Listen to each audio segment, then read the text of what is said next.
Wake up, Chicago. Wake up, world, because Riis didn't. Hey, Ruthie, this is the Maze Jackson Show. Hey, y'all, DJ Riis, this Maze and Ruthie. We doing the solo dolo because, once again, let me not say once again, because has DJ Riis ever done this? No. Not as of recent. No, actually, somebody else would call in and then we'd be like, Riis, you coming? So, hey, y'all, this is the Maze Jackson Show. I'm your host, Maze Jackson. Got my co-host, Ruthie Moore. We are waiting on DJ Riis the Ruler. Remember, he ain't gonna never be late. He ain't gonna never be wrong. But I think DJ Riis the Ruler, you know, he be talking all that smack, Ruthie. He can't hang with the... He a lightweight. He a lightweight. He is truly a lightweight. See, you can't hang with us if you can't go out no more if you can't make it to work the next day. And Riis, you know, Riis was that, you know, hey, man, you know, Riis has shut the joint down on you. He shut the joint down. I was like, you got to go home. Back it up, Riis. Back it up. Riis like, oh no, yep. And then he had his crew. So you know he was stunting. Riis was stunned last night. Hey y'all, this is the Maze Jackson Show. I'm your host, Maze Jackson. Got my co-host, Ruthie Moore. So we'll get all of the typical intros and all that stuff together if we get a pilot. If not, the soul plane to sit on. We could, you know, black folks to sit on the runway. You know, wait, like you said, you know, you can't get in. You still have a party. Still have a party. Still have a party. All right, y'all. So it's Maze and Ruthie in the building. We don't know if Todd is coming. I saw Todd on Saturday, Ruthie. And when I saw Todd on Saturday, he said he was gonna be here. Yeah, I seen, but you know, he was out a little late. Hey, you ever seen Todd when he be out trying to be fresh? So I seen Todd at the club because we was out at Mayor Brian's birthday party. Way out. Shout out to Red Star too, out in Matson. The Southland done built them up their own little hole. You did, right? They be like, we ain't coming to the city, so we was out at Red Star celebrating Mayor Bryant's birthday. Oh, it was a fundraiser. Yeah, it was well, you know, he had his first birthday party, and then he had a birthday party fundraiser out at Red Star. So we was out there kicking it at Red Star, and you know when you go have a drink and you at the bar, and I was like, Todd, what can I saw Todd. Todd had on his Todd was looking swaggy. He had on a blazer. Oh. Then he had on his belt. But you know how you have on the belt and you ever seen like when people wear the belt and it be too long? So it be hanging out, but it ain't long enough to make it to the other loop. I know what you're talking about. Right? So I was like, man, you know, but Todd he had his little swag going. I was like, what you drinking, Todd? A Shirley Temple. No, I'm just joking. He was drinking water. But you know Todd ain't drinking no drink, especially not driving. You know what I'm saying? Like, no, Todd ain't. But it was a nice little humdinger out there. We was kicking it. It was quite a few. I've come to the recognition again, Ruthie. I tell you this every weekend that I go out and I'm outside past 9:00, I'm old. And so at the Mayor Brian's party, it's like, yeah, you're going to the mayor's party. You know, I was like, whew. About 7:00, I was like, you know, I ain't go. I was ready to go by like 8:15. They like, it's just getting started. I was like, what kind of political fundraiser is this that everybody started walking in at 11? The good kind. Ah, yes, it was. So you know what? Shout out to Mayor Brian. Shout out to Jasmine. Shout out to the whole. Shout out to Ryan and the whole crew that was out there doing their thing. Ruthie, how was your weekend, kid? It was good. It was eventful. It was good. You said it was good. Ruthie, I seen you. Ruthie, I said when I seen you on Friday, I said, I ain't gonna even tell you. You know, you was dressed like it was Easter. You was like, I was going to a beach party. You was going to you was going to some Caribbean stuff? No, it was like a bohemian, you know, type of theme. Bohemian. Look at you. What's bohemian? Ruthie, you be hanging with them white people, man. No, I just had to go with the theme. All right, so the white people. But you know, first of all, let me tell y'all got to stop posting about Reggie's too on the beach. Like, this is so nice. This is so you're leaving. Right, y'all be like, I'm just telling y'all to hook up. No, it's not really. They gonna hook y'all up. Ruthie, but let me say, wait. Oh, yeah, when I saw you on Friday, you was going with your bohemian theme. And I said, Ruthie, where you going? Because she was like, I got to go. I was like, Ruthie, we still got, I got to go. It's time, you know, you was looking at the sun like the sun was about to expire, and you was like, I got to get to it. And you said, Maze, you know I'm getting every bit out this summer. And I said, you bringing it like a washcloth. You know how you ever had to wring the washcloth and get like the last bit of water? So it's, Ruthie, you waiting till September 22nd. You going all the way to the last day. Labor Day be there. Who said that's the last day? The people, right? The white people, probably. Exactly. All right, well, you know what? If you headed west, this is when it starts to get hot. Like if you was going to San Francisco, this is like the time when they're having their going in there. Yeah. I like Indian summer, though. I told you I like fall the best because, you know, I got the best clothes for fall. All right, what else you do, Ruthie? That's it. That's it, you. Nah, Friday, Saturday, and Sunday. Let me tell y'all a secret.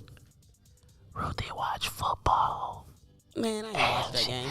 And she has on NFL gear too. I seen you. I told you I was gonna wear some Bears gear. I seen you with your Bears gear on. I know how to conform. All right, y'all. So I can be a conformist. Barely. It's like, you be fighting it, though. You be like, I'm not going to do it. Then here you come doing the right thing. I really like wearing the same clothes as other people. Like how everybody have like certain type of gear on. I love that type of stuff. I love a good theme. Do you? You know what? Mm-hmm. I could tell because when I knew for real? When we did Halloween. Oh. That picture is still one of my classic pictures. That was hilarious. All right, Ruthie. Since we don't have Riis, I'm gonna just jump into some of my headlines real quick. First of all, Bears downed. It's usually bear down. It's Bears downed. We got whooped up yesterday. Shout out to Justin Fields, though he did get on the field. I feel like it's just a giant tease. Mm-hmm. They like, we gonna pay Andy Dalton this $10 million. Yesterday they was like, man, what we waiting on? They was like, that's other people money. Y'all done spent the Andy Dalton money. Let's get to the Fields era right now. Ruthie, did we find out if he had a sister? I'm waiting. He gonna slip up. Oh my God! Did anybody see? Speaking of that though, did anybody see the pictures of Dak Prescott's girlfriend waiting for him after the game? It was like, don't let Ruthie see this picture. What was wrong with it? It was two white girls. They was in the skybox, and they had, how white girls really don't have a very big posterior. They had like little bitty. It was like a picture of the two white girls with two black dudes' numbers on their butts. Did they really? On their jeans, on their butts, and they was like looking out over the stadium, and then Dak was like, "I won." I see it. I'd be like, come on, brothers. Don't let when you see Dak sign a $160 million contract, I just don't like, because that happens to most white girls. They go back. They revert back. Like, they go, like, at some point down the line, like when he's not the man, she's going to go back. And yeah, it's just sad. I'm sorry, Dad. Hey, Ruthie. I gotta click off. I gotta click off the picture. And I mean, he went and got him some. They went and got them. She an Instagram influencer. She went and got her. Look at. I told y'all I had called off today. Didn't you check the days off book? Hey, y'all, excuse me. That was not a COVID cough. That was a trying too hard to do Riis's voice and scratch my own throat. That was DJ Riis talking about he overslept. Now, let's guess. Do you think, how does Riis come in? Do he come in apologetic, or do he come in like, I meant to do that? The latter. You think so? He meant to do it. Okay. Right. He gonna come in, he gonna have on. All right, y'all, we gonna see how Riis. We should put some bets on it. No, he probably watching now. He probably listening. So we can't even put no bet on. We gonna do it when he ain't listening. When we know he in the car. All right, y'all. What else, Ruthie? Erykah Badu is in town. I can still smell her. You gonna find her today? Nope. I told you. I don't have. If I cared, and I don't care, then I might. But since I don't care, I'm just telling you that I can still smell she's in town. All right, how about this one? Racial Equity Week begins today in Cook County. Ruthie, if you read page 8 and page 11 in the Chicago Sun-Times today, the state of black affairs is encapsulated in those 2 pages.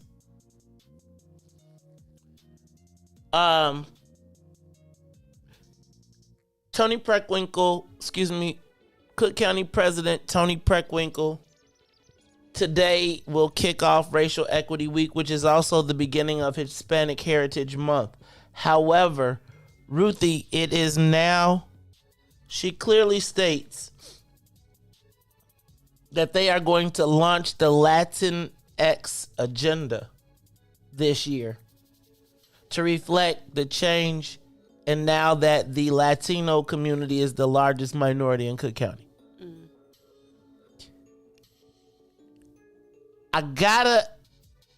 There's so much to unpack in there. When you read it and you see it and you look at the pictures. And so I'm going to encourage everybody to go. Look, we're going to help the Chicago Sun-Times today. I want y'all to pick up the Chicago Sun-Times. I want y'all to look at it, and I want you to look at page and read the stories on page 8 and 11. And I want you to read them with the Mays Jackson eyeball. And I want you to read and listen to I damn near want to read it out loud. And I may do it because I think it may be poignant enough for you to. She said, hold on, Ruthie, because I got to let me find my notes. Because it said that, hold on.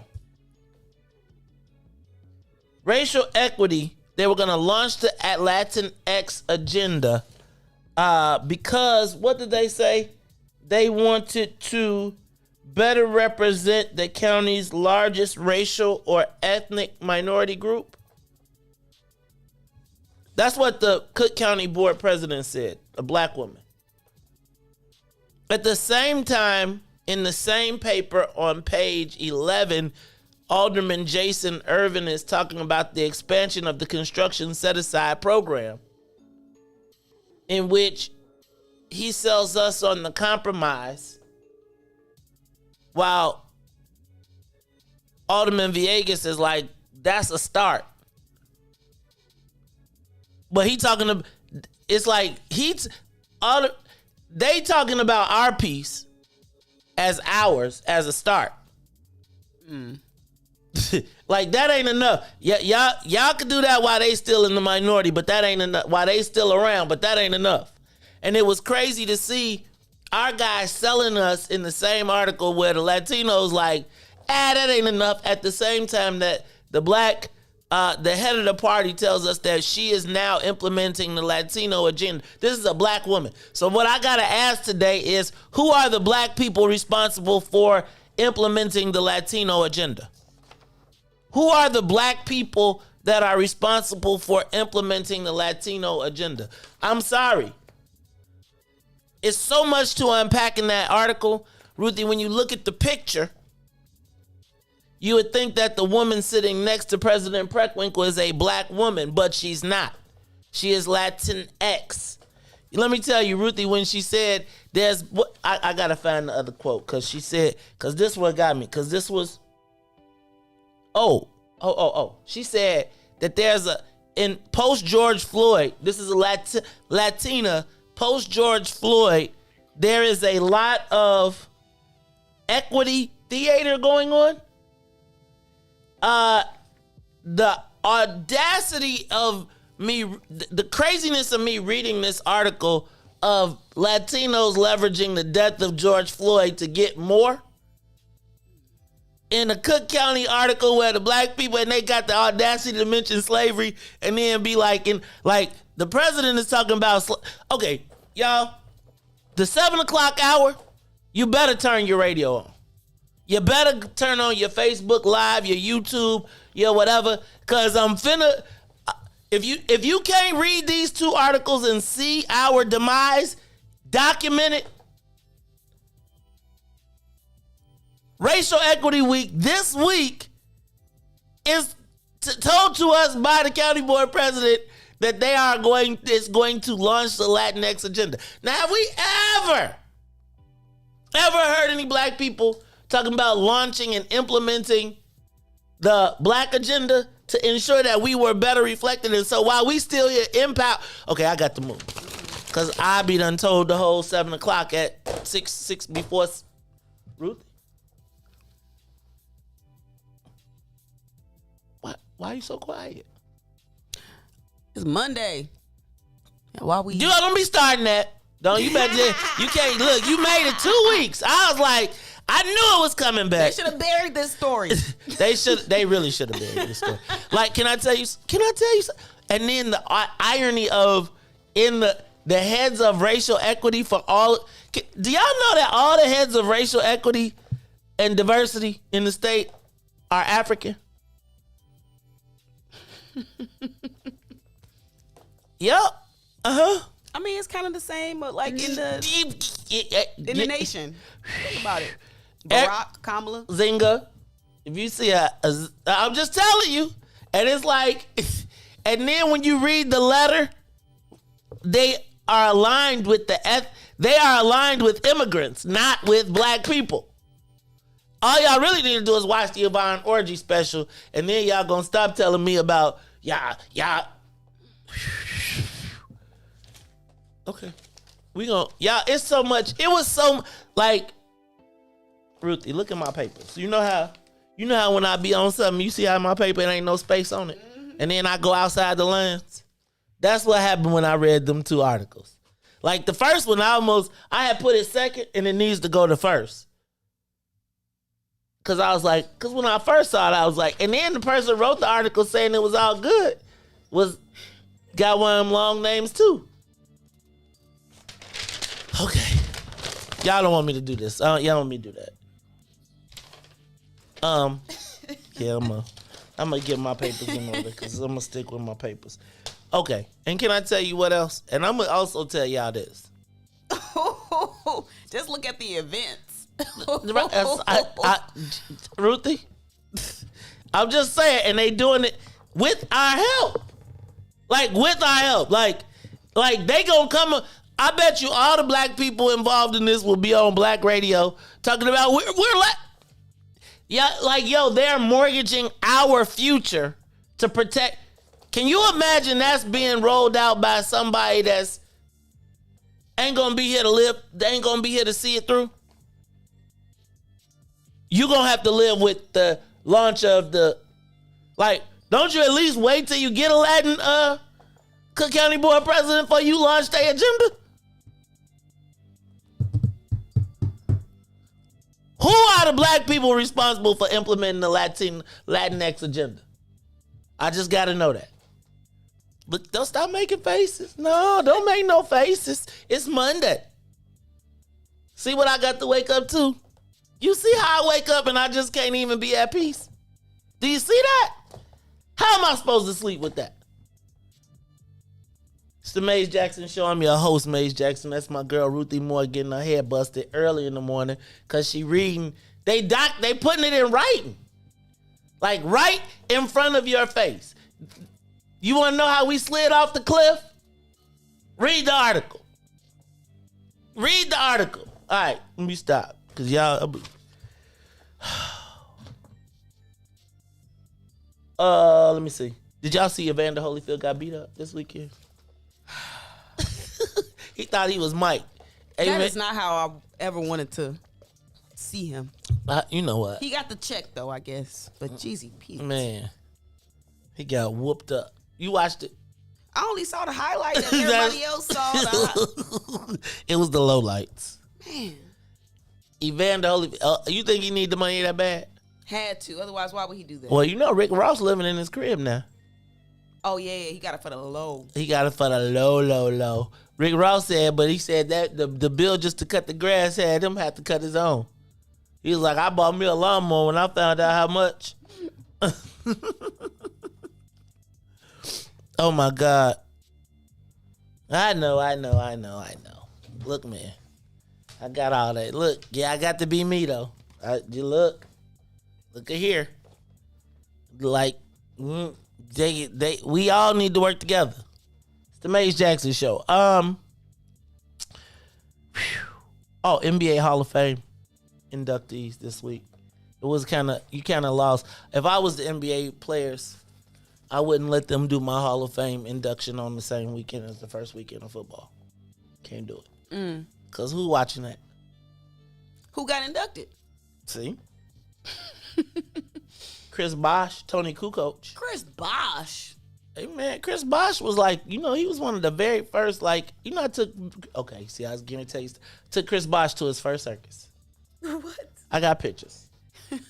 When he had first got drafted by the Toronto Raptors, high school, 18 years old, you know how, and it's like an inner city kid who ain't never been nowhere. So he was getting showered with gifts, and he was like, you ever been to the circus? He was like, the circus? Yep, sure did. Him and Robert Pack. right, Ruthie. Let me see what else is on the list. Oh, did I ask? Oh, I did ask you about Erykah Badu. All right, well, look, Ruthie. This would be the time that we would ordinarily welcome the WBGX, so we're going to do that. We're going to welcome the WBGX 1570 AM audience. I'm your host, Mace Jackson. Got my girl, Ruthie Moore, in the building. DJ Riis the Ruler fell asleep on us. He can't hang with the big guys. Ruthie, he a lightweight. You know how he be like, take care of my lightweight? Like, we got to get him, he can't drink with us no more. He can't have no more, and he definitely, Ruthie, he can't hang out no more. Like, we see Riis, we be like, you got a curfew, dog. Go home, Riis. Riis, go home. Go home. It's 8 o'clock. The street light. Riis got the street lights curfew now. You know you can't go out if you can't make it to work. And Riis was like, yeah. Riis was in his element yesterday. You know, Riis practicing because, you know, Riis trying to, Riis about to take over kickoff, kickback. Oh, what he gonna be doing? Kicking off, kicking back. He gonna make it? I don't know. He better be the 12 o'clock game. It's on Sunday. The next. See, but you know Riis is Saturday night guy. Well, the way they play, we ain't get. Do we have any more? We don't have no more night. Oh, that's right. You got the schedule. I want to go. I really want to go to Las Vegas, but I really don't want to spend all that money to watch them lose. That Vegas Bears game be popping. I know people that go every year. No, you don't, because it ain't one. This the first year they had one. No. Like to California. They travel to Florida. Oh, yeah. This cruise together. This Vegas. This like a thing. Yeah, well, it's a Bears travel crew. Who does it a lot is okay. The firm travels for a lot of games. Like if they go to black cities, they definitely going. Like if they go to Miami, they go to Atlanta, they go to Houston. Yep. If they go to any of the Florida places, then usually we gonna ball out. I wanted to go yesterday, but because I wanted to see the new stadium in LA. It's the newest. Well, actually, I think Vegas has the newest stadium, so that's gonna be off the chain. Tickets were $500. I think they done came. Why you make your face like that? $500. Yeah, they're gonna come down though. They'll be Chicago fans driving, thirsty Chicago fans driving the price up right now. Ooh, we bit. Even though flights is cheap, are we flying now? Because I'm just saying, I don't know what the hell is going on with COVID. It's like I was watching NFL yesterday, like. So, it wasn't a mask. It wasn't a mask in sight. On the field, in the stands, nobody. They was like, what COVID? I'm with you. All right.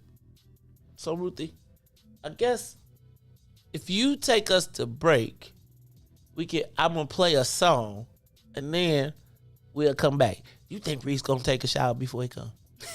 Yes. You think so? Or you think he'll come in, he gonna have like them crusty, you know, he gonna have like the crust in his eyes. I'm gonna do a bird bath. You know, that's funny. Y'all call it a bird bath. I call it a Wednesday bath. There it is. See how I did that? Riis, you took a Wednesday. All right, y'all, it's the Mace Jackson Show. Ruthie, talk to the people while I go turn on some music. All right, take us to the break. Hold up. Go. All right. So I looked up who is getting inducted into the NFL, into the NBA. Chris Bosh, Paul Pierce, one of our favorites, and then Ben Wallace, Bill Russell getting inducted as a coach. We got Chris Webber, Jay Wright, and Rick Edelman. And Tony Kukoc did get the international vote. I forgot he was international. And the women's committee, which I didn't know that was a thing. We've got Yolanda Griffin and Lauren Jackson. And also, we have for some of the contributors, we have Val Ackerman. And lastly, that might be of interest for the Early African American Pioneers Committee Direct Elect, it is Clarence Fats Jenkins. Don't know who that is, but I'm going to Google it. WIFTVPN.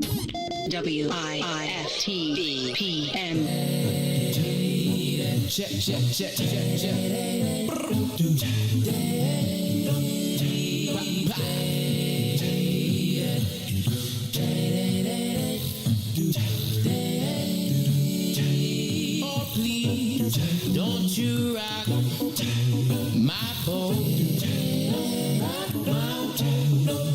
I don't want my boat to be right. Oh, please, don't you rock my boat. Oh, no, 'cause I don't want my boat to be right. I'm telling you just,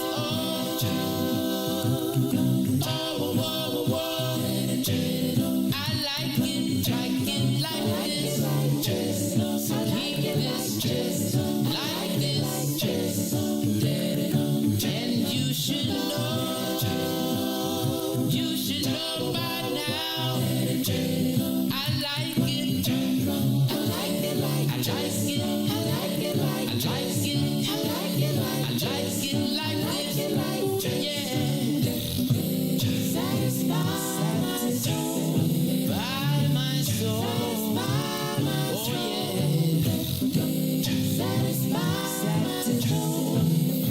my soul. Every little action satisfy my soul. There's a reaction satisfy my soul. Can't you see what you've done for me? Oh yeah, I'm happy inside all of the time.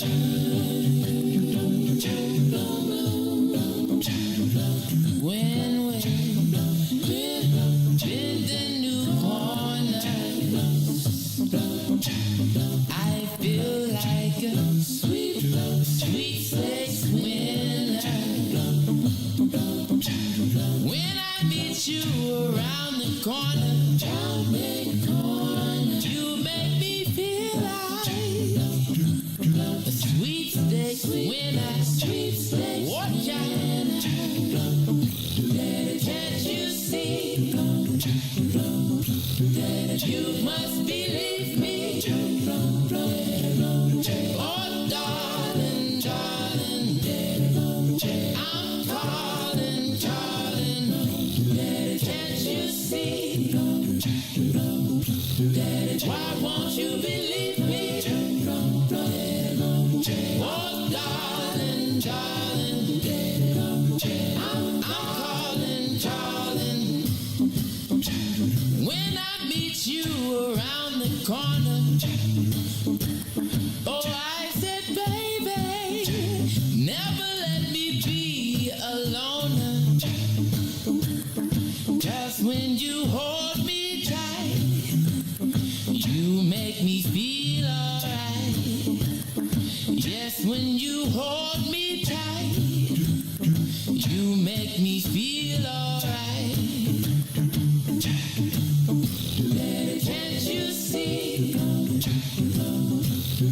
You must believe me. Oh, darling, darling, I'm calling. Can't you see? Why won't you believe me? Oh, darling, darling, I'm calling. Satisfy my soul. Satisfy my soul. Satisfy my soul. Satisfy my soul. That's all I want you to do. That's all I beg from you. Satisfy my soul. WIIFTVPM. Yeah. Ooh. I miss your kiss. Yo, who said devotion has to be sad? Yo, check this out. The Lord is my shepherd, I want. He's making me to lie down in green pastures. He leads me beside the still waters. He restored my soul. God's gonna turn it around. Come all the way with me.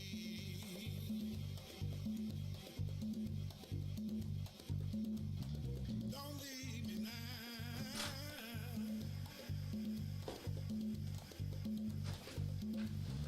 Come all the way with me.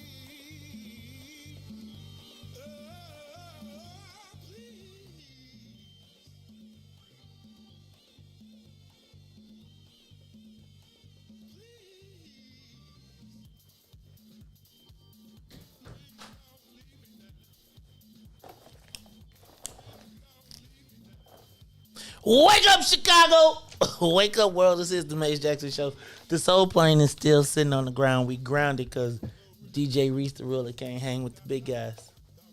He was hanging with he's in the kiddie club. We gotta give him kiddie cocktails from now on. You know Riis gonna come in. I know I was. Riis, you got the kiddie cocktails going down. All right, Ruthie Mo. This is the time. I really don't even know where it's at. Whew, I was running from the place. The big voice.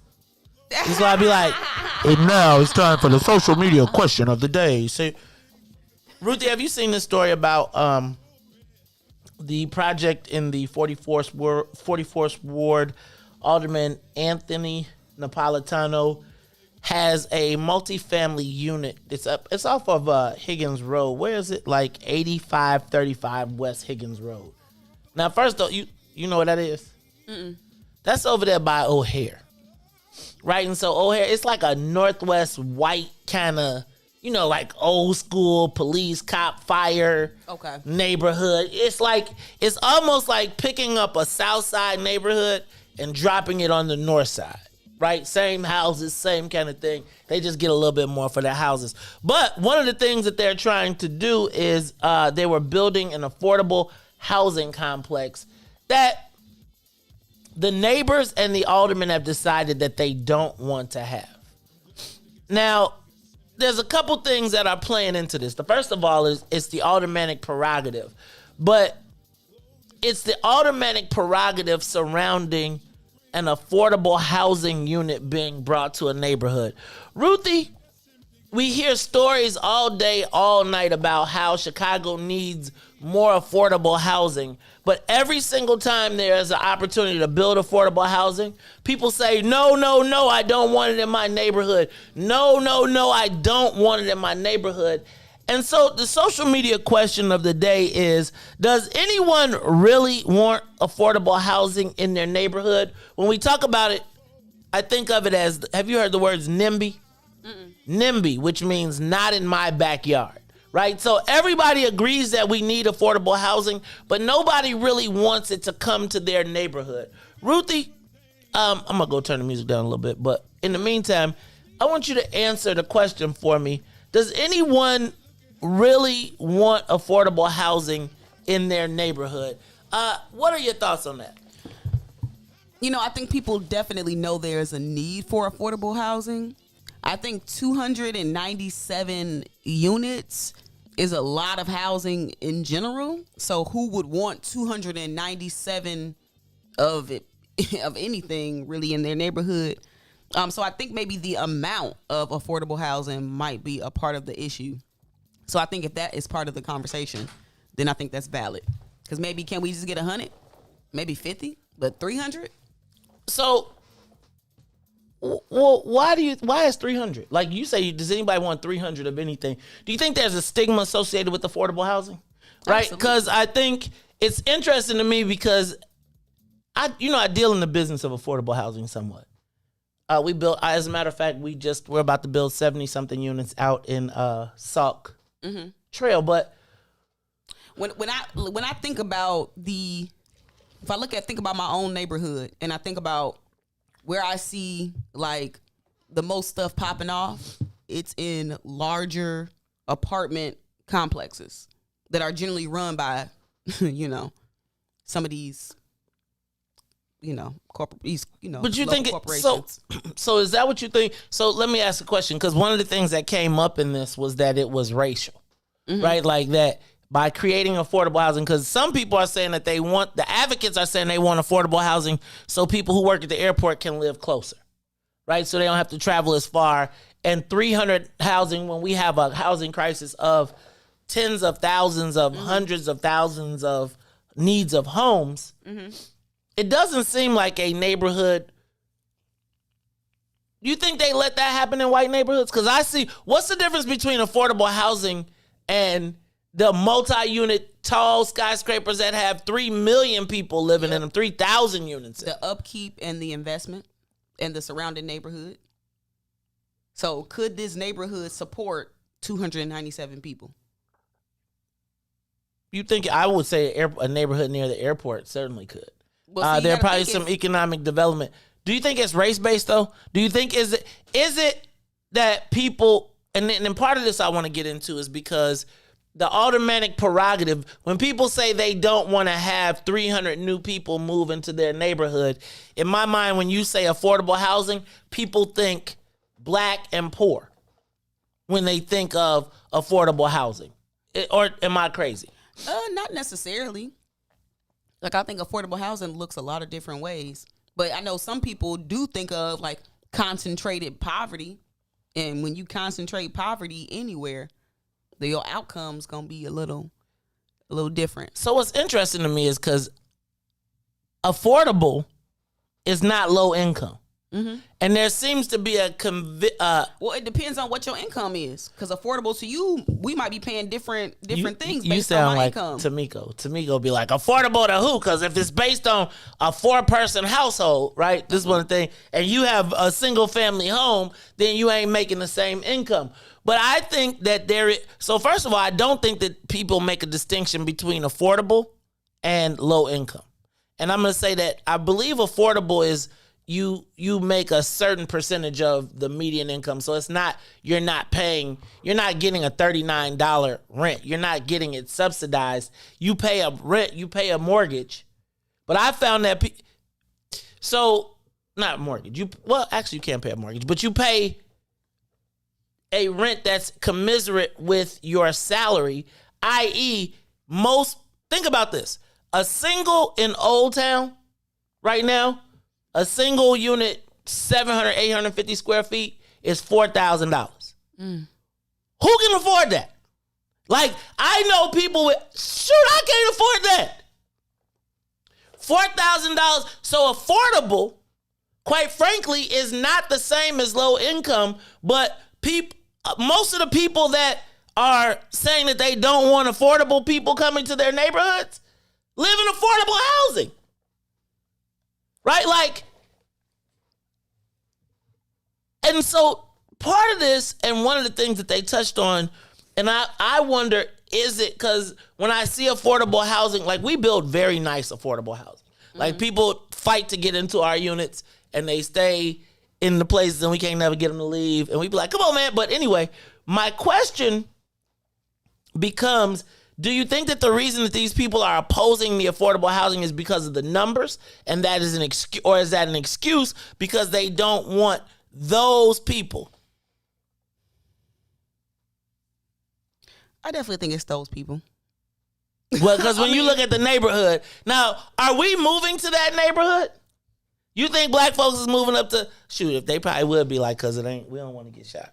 That's like a Latino neighborhood. It is now. That's what I'm saying. So this about to be their affordable housing. Think about who work at the airport the most. Okay. And I read in this article, they're touting young professionals. So who's the upcoming demographic in the city according to everybody? According to that ain't for us. So really, if I feel like Latino housing advocates should really be trying to get it low key. So I think that's who's in the lead right now in most of those cases. So my question becomes, also, if it's race based, do you have the right to keep your neighborhood segregated? That's the problem with automatic privilege. Does the automatic... Okay. Some of their privileges be a little race based. Okay, so what happens when they want to build a 300 unit affordable project in Chatham? Mm-hmm. And it ain't for us. And it's and all the young white professionals be like, oh, you see they building $300,000 homes in Chatham. You can't get... I guess my question is, do you have a right to live around the people you want? Because here's what I do see. Because this is also going to break down into an aldermanic prerogative issue. And I think underneath there probably are a lot of racial undertones. When you think about these wards, I mean, you think about who lives in the wards, they probably have moved that far away so they could be as far away but as close to possible. You know how that go. But I guess my question is, in the case of aldermanic prerogative, should the neighborhoods be forced to change? And should we allow people from outside of Chicago? Because a lot of the people that are making these decisions are like, that's racial. I mean, but ain't Chicago racial? Ain't this the most racially segregated? I mean, I think this part of the appeal to what it is. Like, we have a comfortable level of segregation. Or do you want to go live around white folks, or do you just want to have the same stuff that white folks have in their access to the same stuff? In theory, right, in a perfect world, you would think that aldermanic prerogative would be a good thing because they were elected by the people in the ward to make the decisions that they want in a perfect world. But stop playing, because the Chicago way, it don't work like that. Some aldermen do be running ramshot, keeping these neighborhoods super duper segregated. And so if the system actually worked like it was supposed to work, like if aldermen truly did represent the people in their wards for real, then I'm cool with aldermanic prerogative. But because it don't work like that, and aldermen be wielding their power to their own benefit and to uphold some of these racist systems of anywho.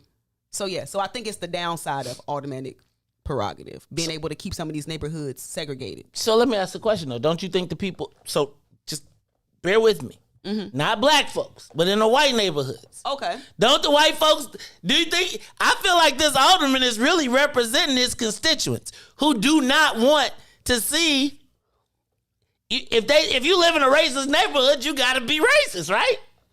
If you live in a neighborhood where the people have moved because they want to keep it white, ain't that your job? Don't we see that from Brian Hopkins and Alderman Riley all the time? They be like, look, man.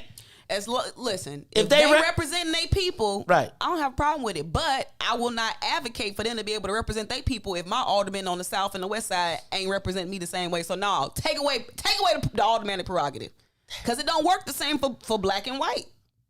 Now, see, I can hear you on that. So I'm cutting off my nose to spite my face. Sounds like the story of our life. Sounds like the story of our life. Because Ruthie, can I be honest with you? I would love to live in an all-black neighborhood and no invaders if I knew that I could get the same stuff. If I could walk to the store. Exactly. That's why I said it's about, can your neighborhood support these types of things? But I don't know, Maze. I think super petty. If we can't do it, they can't do it. Right, but the problem is that's when they gonna be like, great, no aldermanic prerogative. Give us 87th Street. It's like a double-edged sword. It is, Ruthie. It is. Because I'm telling you, if they get rid of aldermanic prerogative, you finna start seeing all of your neighborhood. You can't get rid of it, because if we say, you know what, one day we're gonna have aldermen that represent the people. See, look at you. And now we didn't got rid of aldermanic. So it's over with. We give away our power. Like, this is the challenge. And today at 7:00, we're going to talk about how we be in between a rock and a hard place, Ruthie. Mm-hmm. Hey, is that DJ Riis the Ruler in the building? Did he make it he made it. Uh-oh, Riis. now Riis going to have an attitude with us because he was late. Oh, no, listen, I woke up at, good morning, DJ. Good morning, Riis the Ruler. Hey, y'all, that's DJ Riis the Ruler. I'm going to walk in here with a smile. God, no, let me tell you, I didn't turn my alarm on, slept like I got my phone right next to me. I know I woke up and saw sunlight, so you know you're late. You know you're late when you see sunlight. So I get up, it's 6:13, and I'm going to tell you how toxic we are on the show. Instead of me saying, oh, man, I'm late, I said, oh, my God, I am going to be the joke of the show for the last 2 hours. That's not toxic, man. The last 2 hours, no, bro. No, at 6. At least I was I'm talking about like I got here now, so like now I'm going to be like the joke. Riis, you know how May's going to do. Hey, man, see, look, I realize I can't act like this because y'all be sensitive in the millennial world. Oh. So I was like, when we play spades or bid, I got to be like, spade. I don't want to hurt you. This would be I'm going to run a Boston. I don't want to say it very loudly because you might get too sensitive. Hey, y'all, it's the Maze Jackson Show. The whole squad is in the building. I think we just going to write Todd off. You see, he made me waste ink. You see this? And it's Monday. It's Monday. He ain't here. Hey, that's all right, though. Nah, you know what, y'all? I'm going to tell you what, Alvin Riis, we knew Riis was going to come through when he woke up. You know, we knew he was going to come through. I ain't never worried about if he going to come through. It's just he got to be awake. See, Riis hung out with the big guys yesterday. He a lightweight. He can't hang. Look, now it's going. Look. Now, let me not say that. Is No. Oh, Riis, it's okay. It's okay. Sleep till your heart's content. Oh, twinkle, twinkle, little star. That's relaxing. Oh, little Riis, where you are. I love it. All right, y'all. So here we go. Ruthie, if you could live in a segregated black neighborhood, well, shit, you do. Shucks. I definitely do. Shucks, you do. But it don't have the walkability that I need. So I got to get in the car and go somewhere. Okay. In the car. That's Chicago. Look, you ain't from Kankakee after all. I guess my question, so I feel like Alderman Napolitano is representing his people. Like, they don't want black people. Mm-hmm. They don't, or let's not say black, because we ain't moving on Higgins Road. Because you ain't moving to Higgins Road. Black people ain't moving to Higgins Road. So it's not but I do believe that when you say affordable housing, in people's mind, they think, oh my God, the invasion of the black people. You know, what's interesting is it might be a sign that even these white people struggling financially and they need some help. Well, Ruthie, the white people are struggling financially and they do need some help. The challenge is there's the stigma attached to affordable housing. Mm-hmm. Do you know the people that affordable housing now is not low income, but affordable is police, fire. All the people that live in this neighborhood could use home housing like that, because as the prices escalate, as the property taxes go through the roof, as people keep getting assessed out of their homes, right? They need stable places to live. Not just on the south side, not just on the west side, but even on the north side. Unfortunately, the people who have homes already are living in their affordable space. You know, that's why so many white people move into the south and west side, because they are like priced out of the north side. So maybe if they get some affordable housing, maybe they might stay in their neighborhoods. But if we give them, here go the problem. If we give them the affordable housing, if we bust up the aldermanic prerogative, then the alderman that we got on the south side, remember how when Alderman Jeanette Taylor was trying to, it's the white guys making the decisions downtown from Detroit telling us what's going to go in our neighborhoods. See, so let me give you an example. You know how all y'all love Reggie's on the beach? I just need for y'all to understand that before there was Reggie's on the beach, there was 3 million black people who could have operated a liquor establishment on the beach, but we said no.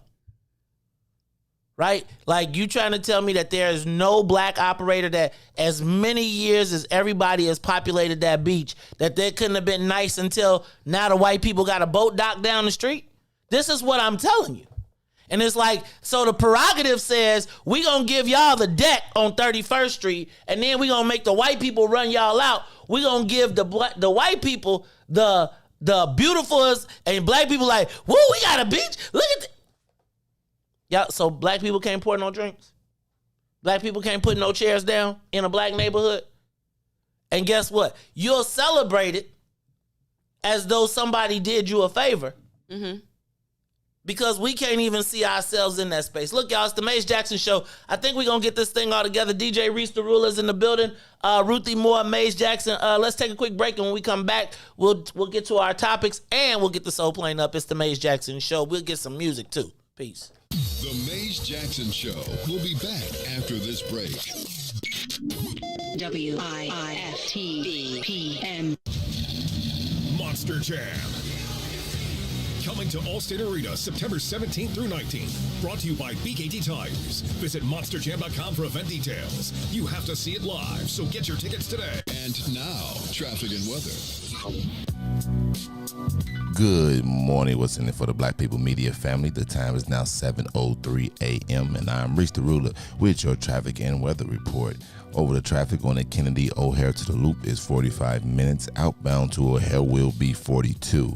On the Eden Inbound from Deerfield to Exchange will be 39. Exchange to Deerfield is 27. On the Eisenhower, Thorndale to the Loop is 45 minutes. Back out to Thorndale will be 36. On the Stevenson from I-355 to the Dan Ryan is 50 minutes. Outbound is 33. On the Bishop Ford from I-80 to the Dan Ryan is 49 minutes. 29 minutes back out to I-80. The Dan Ryan is 20 minutes to the Loop, 15 minutes to 95th. On DuSable Lakeshore Drive, the south side is 7 minutes. That's 55th to Jackson, as well as Jackson to 55th, and 8 minutes north. Randolph to Bryn Mawr, as well as Bryn Mawr back to Randolph. Today's weather, it is currently 72 and sunny. Today, expect a high of 81 and a low of 70. I'm Reese the Ruler. Now here's So Good on the Maze Jackson Show.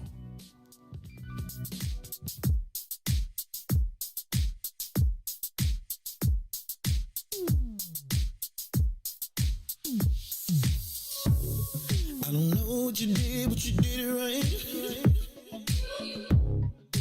Girl, you make it look so easy. Everywhere you go, there's turning left and right. Can't say you a dime, you're a 20-piece.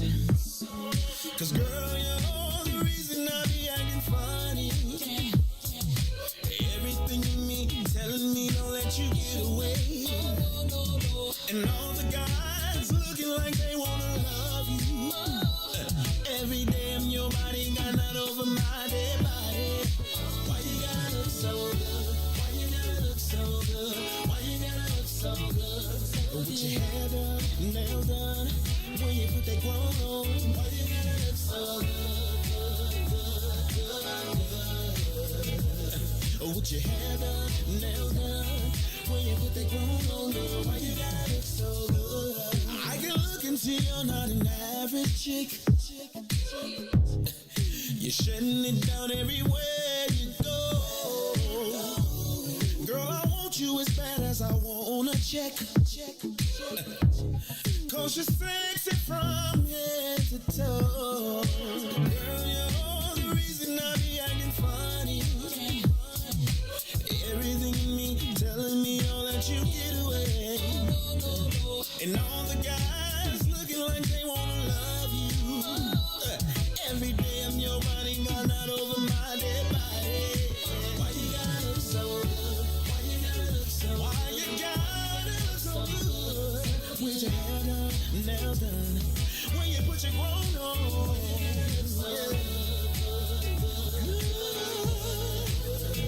It's something about you when you put your clothes on. When you're waking up straight out of bed, girl, why you gotta look so good? When you're at the job, just taking a break, girl, why you gotta look so good? In the club, turning up, why you gotta look so good? On the dance floor, giving more, why you gotta look so good? Why you gotta look so good? Why you gotta look so good? Girl, you know you be killing them when you be getting your own woman on. Why you gotta look so good? With your hair done and your nails done, when you put that clothes on, girl, why you gotta look so good? Girl, why you gotta look so good? Why you gotta look so good?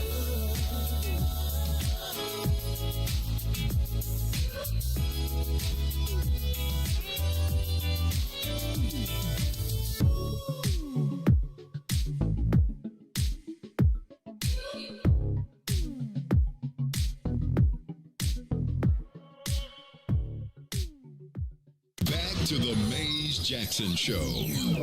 You are listening to the most dangerous show in the morning. This is What's in It for the Black People Radio. Maze Jackson. Maze Jackson, the most vociferous advocate for black people in the world. For Ruthie Moore, for Todd Stoger, I am the host of the Maze Jackson Show, asking every single day, what's in it for the black people? And if you don't like it, you can still tell them Maze said, Mayor Lightfoot, man, we ain't accepting that. We ain't accepting that. Let's go. Yeah.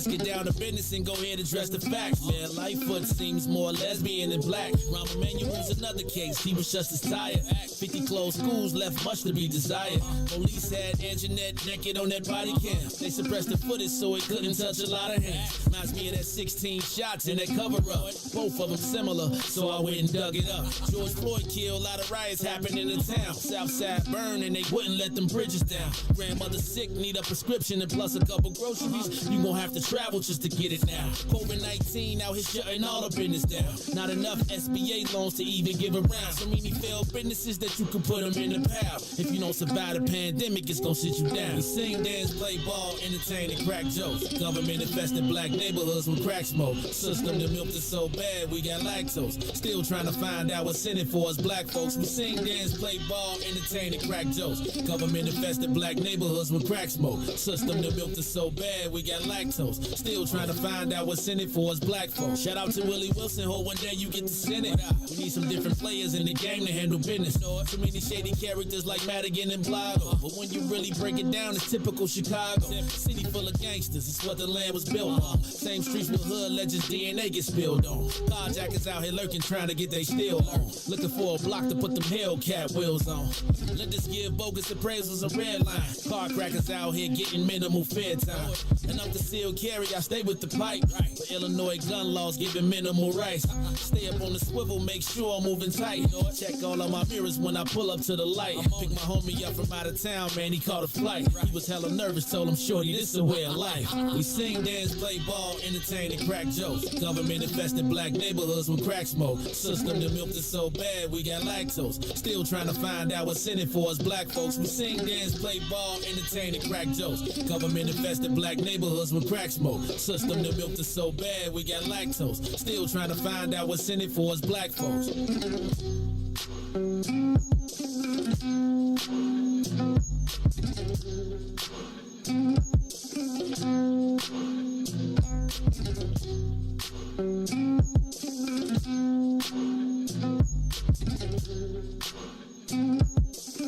Wake up, Chicago! Wake up, world! This is the Maze Jackson Show. I'm your host, Maze Jackson. Got my co-host, Ruthie Moore, and finally, we got a pilot in the building, DJ Riis the Ruler. In case y'all didn't hear him snuck in, let me do it because it's tough for me sometimes if I don't get in my groove. So I'm your host, Maze Jackson. Got my girl, Ruthie Moore. DJ Riis the Ruler. Riis, how you feeling, man? Blessed by the best, you already know the rest. All right, man. I see you got your happy hat on too, man. Your smiley face emoji. Hey, y'all, Riis was out. Y'all should have seen Riis out yesterday. He was in his Riis full... can't kick it. Riis can't... He can kick it. He just got to go home at... He got to go home at 8. He got to go home at 8. Because I missed my alarm. Excuses. Yeah, basically. When you don't miss your alarm when you don't kick it. You forget to set it when you be busy kicking it. Right? Like, that's why when I'm starting to go down the path, I set my alarm. Because I'd be like, I'm going to go lay down and be like, I forgot to set my alarm. Then it'd be like, no matter what you say. One of Riis' friends tried to cash at me. But then he told me, no, I was talking about the business. What you trying to cash at you for what? What happened? That's why I didn't know. That's why I said, y'all, me and just be out here cash apping. Reese boys, you listen on Wednesday, you don't know what the heck Muggs be doing around these days. I said, and what did he say? How did this conversation start? I totally misunderstood what he was talking about. Right.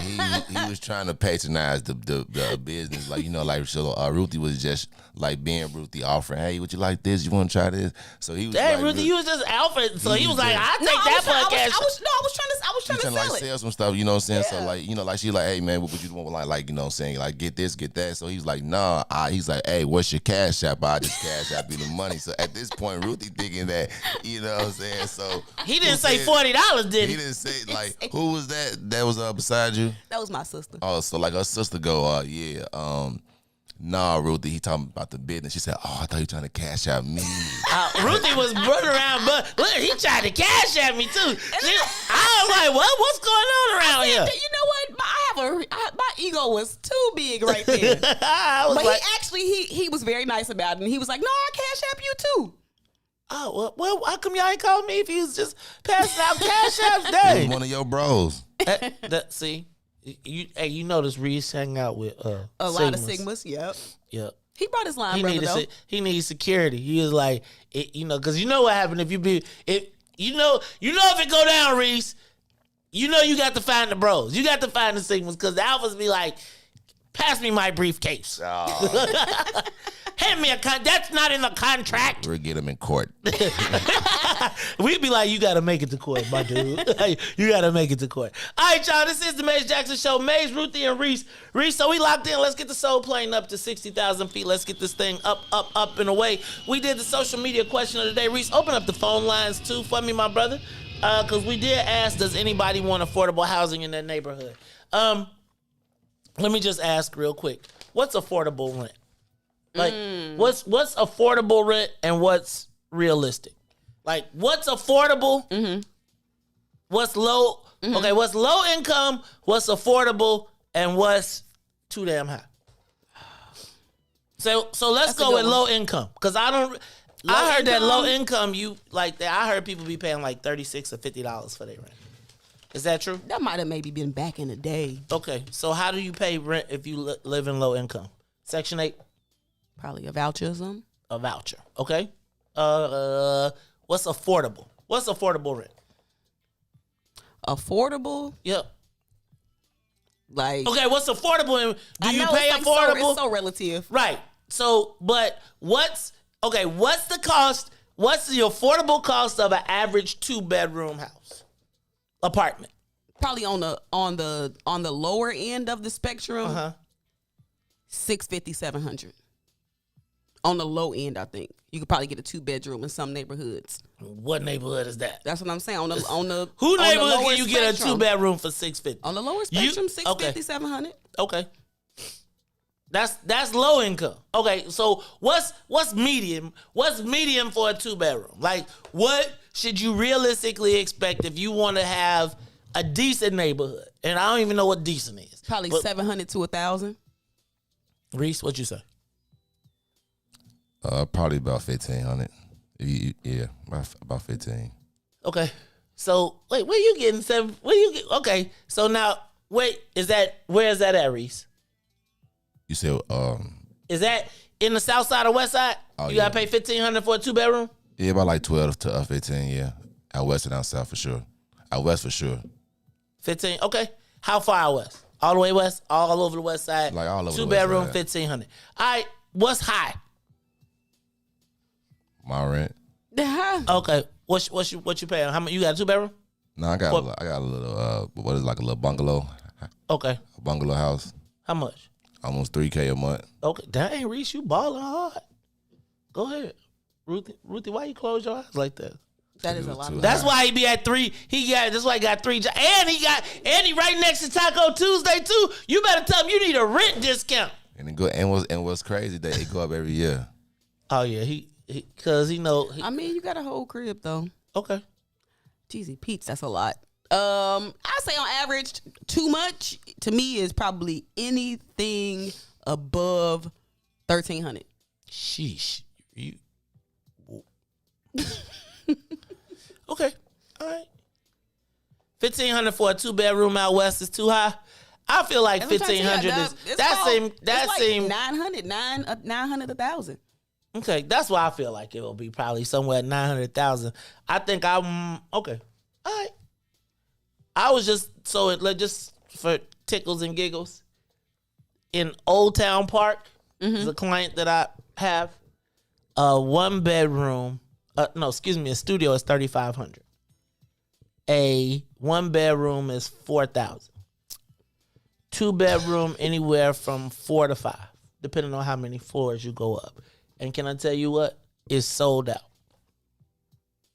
Now, in each one of the buildings, we negotiate that 20% of that will be affordable. And the low income rent is $1,000. Right? The affordable is 25 to 3 a month for a 1-bedroom. I'd be like, where do these people What neighborhood is that? That's Old Town. Like if you see Old Town Park, those are the new developments. But as I look, I keep seeing all of these people building these apartments, and I say, who affords this rent?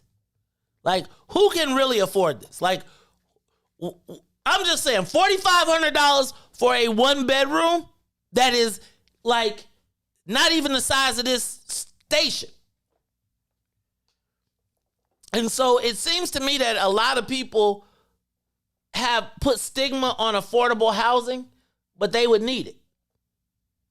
I'm not talking about low income, but again, $2,500. I mean, to say that somebody can make $4,000, like, I just think that we should not have the stigma against affordable housing. Because teachers and not lawyers, but teachers and people who have full-time jobs cannot afford $4,500 a month for a 1-bedroom. Where you gonna put your kids? I think housing should be a right. It is a right. That's the 35. That's what the projects were. Really? I mean, okay. So what would be the problem with the city of Chicago having rent caps? Because the moment that you tell me that this is the amount of money I can make, it's only so much work I'm gonna do. I'm a capitalist, right? So people pay more money for better stuff. But ain't 4K, like, can that be the cap? We already determined that is already super high. So for a cap for a 1-bedroom, sure it could be. So what's the problem with this conversation shifting into rent caps? I'm saying that because to have a $4,500 a month, it means that you gotta buy different glass. It means you gotta buy different steel. It means you gotta buy different finishes. It means that the $4,500 ain't just, we just arbitrarily charge you for $4,500. You getting a whole bunch of other stuff. I feel like a lot of it is arbitrary based on the neighborhood, which is oftentimes race based. That's how this pricing is. It's race based. No, I don't think so. I think if you want to build a house anywhere in the city of Chicago right now, besides the dirt, it's $200 a square foot. Whether you buy it, whether you build it up north or whether you build it down south out west. But if you build it up north, ain't it gonna be worth more than if you build it out south? Just literally based on the neighborhood. Oh, you're right. I can see that. But we talking about rent right now. So I'm saying like the value. So, but just like think about when they build these new high rises in the South Loop, that was nothing. Mm-hmm. They automatically go to those rents too. It's like, so they can put them anywhere. My question is, though, we got to get rid of the stigma for affordable housing. That's really what my point is. Because essentially, for most people cannot afford market rate. Yeah, because the market is rigged. It's based on, it's rate, like it's, housing insecurity is a real thing, and people spend a lot of their money on rent, and some people spend a lot of their money on, on possibly a mortgage or two, depending on what their investments are. But I definitely do think that rents are like out of control, and these landlords, some of them out of control with these prices, and so somebody paying it though. Somebody paying it because where else not for real. If you look at the crisis that's going on, the eviction moratorium and how people ain't paying, that should show you that for so long that the system been so top heavy. That's why people taking advantage of it, because they like, this the only relief I'm ever gonna get. Do you know how much people be working and scrimping and scraping just to have somewhere to live? Especially if you feel like where you live, if you can't even walk outside your neighborhood to go to a grocery store, I ain't paying you no rent. And that's why the moratorium gonna continue. I don't think the moratorium is already, the Supreme Court already took the moratorium off. What's gonna happen? People gonna be standing outside.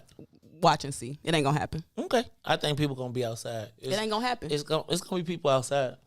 Okay. It's gonna be gonna be a big people. Rents have been so high for so long that now people taking advantage of the system because they feel like, I'm coming up.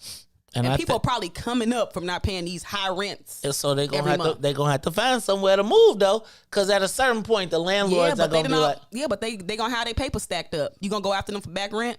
You probably I'm not gonna go after them for back rent, but I'm gonna be like, Dad, you ain't paid them for the whole time, and I'm a landlord, and you just played them. You know what? I predict that they're going to put some type of protection that you can put on your credit for people who were a part of the eviction. Then they're gonna have to waive the money for the landlords. They're gonna have to wait because I think the answer. I think we think of the tall sky rises as the landlords, but I would argue that the landlord is the duplex owner. The landlord is the person who bought a second home that they're renting in the neighborhood to use that as supplemental income. And I think the story is always of the big corporation that's getting got over, but nobody talks about the little guy that's got a 3-unit building. And the people at the top of the unit are like, we tearing the door off. We going to do everything we want. We ain't never paying you. And you going to go in mortgage because you're not mortgage. You going to go in foreclosure. Mm-hmm. I think that and the people that, and when you think about who gets the loans, right? So remember we just did that story last week where we found out that banks loan, for every $1 they loan to a white person, they loan us 14 cents. Mm-hmm. So now the poor black landlord the white people gonna get their recovery. The black landlord they gonna come buy them houses and then upgrade them and make them $300,000 homes. Listen. And then we gonna be in the newspaper talking about there's no automatic prerogative, and so all the white people that move into Chatham. And then Ruthie, you gonna be like, they gonna be telling you turn the music down. Talking about Ruthie. No. See, Ruthie, I'm telling you. They gonna be talking about that Ruthie Moore, we moved over here to make the neighborhood better. We put our Christmas lights up, and now Ruthie Moore is over here. I am the neighborhood better. See? Can I tell y'all something? Can I tell y'all that Ruthie's ego? Hey, Riis, you know people be talking about me, right? No. Yeah. They talking Ruthie's ego. Maze, I'm not as bad as you. Ruthie, that's only because you ain't got as much time as me. Give yourself 25 years, put some more stuff under your belt. Ruthie gonna be like, y'all don't know, remember when I started a whole media outlet and I had to carry Mace Jackson on my back, and I was the first person, right? I was the first person, the first woman to ever make radio station and leave and walk out and start my thing. I put Riis the Ruler on, and then I make on the map. I put him on the map. It wouldn't even been for me, and I had to come up here and work every day. They didn't pay for my damn coffee. Ruthie, I'm telling you, y'all know Ruthie I wouldn't do that. Ruthie, I'll put it in a book. Right. I ain't gonna say it. Ruthie gonna be like, did I get paid for my story? Oh, that's so funny, Mace. Oh, all right, y'all. It's the Mace Jackson Show. Did anybody affordable? What's affordable rent? I would love to know what people think affordable rent is for a 2-bedroom. Would you pay 3 stacks? No. I'm a mortgage believer. If I'm gonna pay 3 stacks, that's a mortgage. Anything more than two stacks to me is like I should be owning this. You should be owning it. I'll pay $1,000 maybe for some rent, maybe $1,500. Where you gonna be living? Listen, obviously not where y'all living because I can't go. I heard that. All right, y'all. I want to talk about a news story. Speaking of that, did y'all see that Donald Trump? Do y'all remember Fritz Kagi? Mm-hmm. Remember how when we was over at the other station, he came, it was 4 years ago, right around this time. He was telling us that Joe Barrios was shortchanging the black people on the south and west sides, and that if we elected him, that he would make a change, and that the poor black people, particularly in the Southland, would be their taxes would be equalized, that they would start, their homes wouldn't be, a home on the north side that was exact the same as the south side would not be assessed differently. Well, do you know that not only has he not fulfilled his promise, but he's done us worse? That things have gotten worse for black property owners and homeowners in the south side, in the Southland. Plus, I open up the paper and I see he gave Donald Trump a tax cut. How in the Cook County of Illinois does we fix every damn thing in the world. Every damn thing in the world. And you mean to tell me in Cook County we couldn't ensure that Donald Trump didn't get a tax break? How does that work? Maybe Trump used a different name. No, he changed his lawyer. How do you send in paperwork that say in Cook County We're going to cut Donald Trump's property taxes by $300,000. $300K. GC Beats. Hey, man. Was he? Hey, man.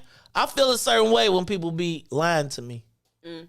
I feel a certain way when people come to the black neighborhood, be telling us, oh, I care about the South and West Side, and then all of a sudden, then it's 4 years later, now they talking about it wasn't me. Or they tell you it's raining and they be peeing on you. Ooh.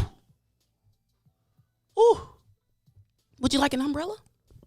Nah, man, I like you to go to another bathroom. I'm tired of people playing black folks. So look, y'all.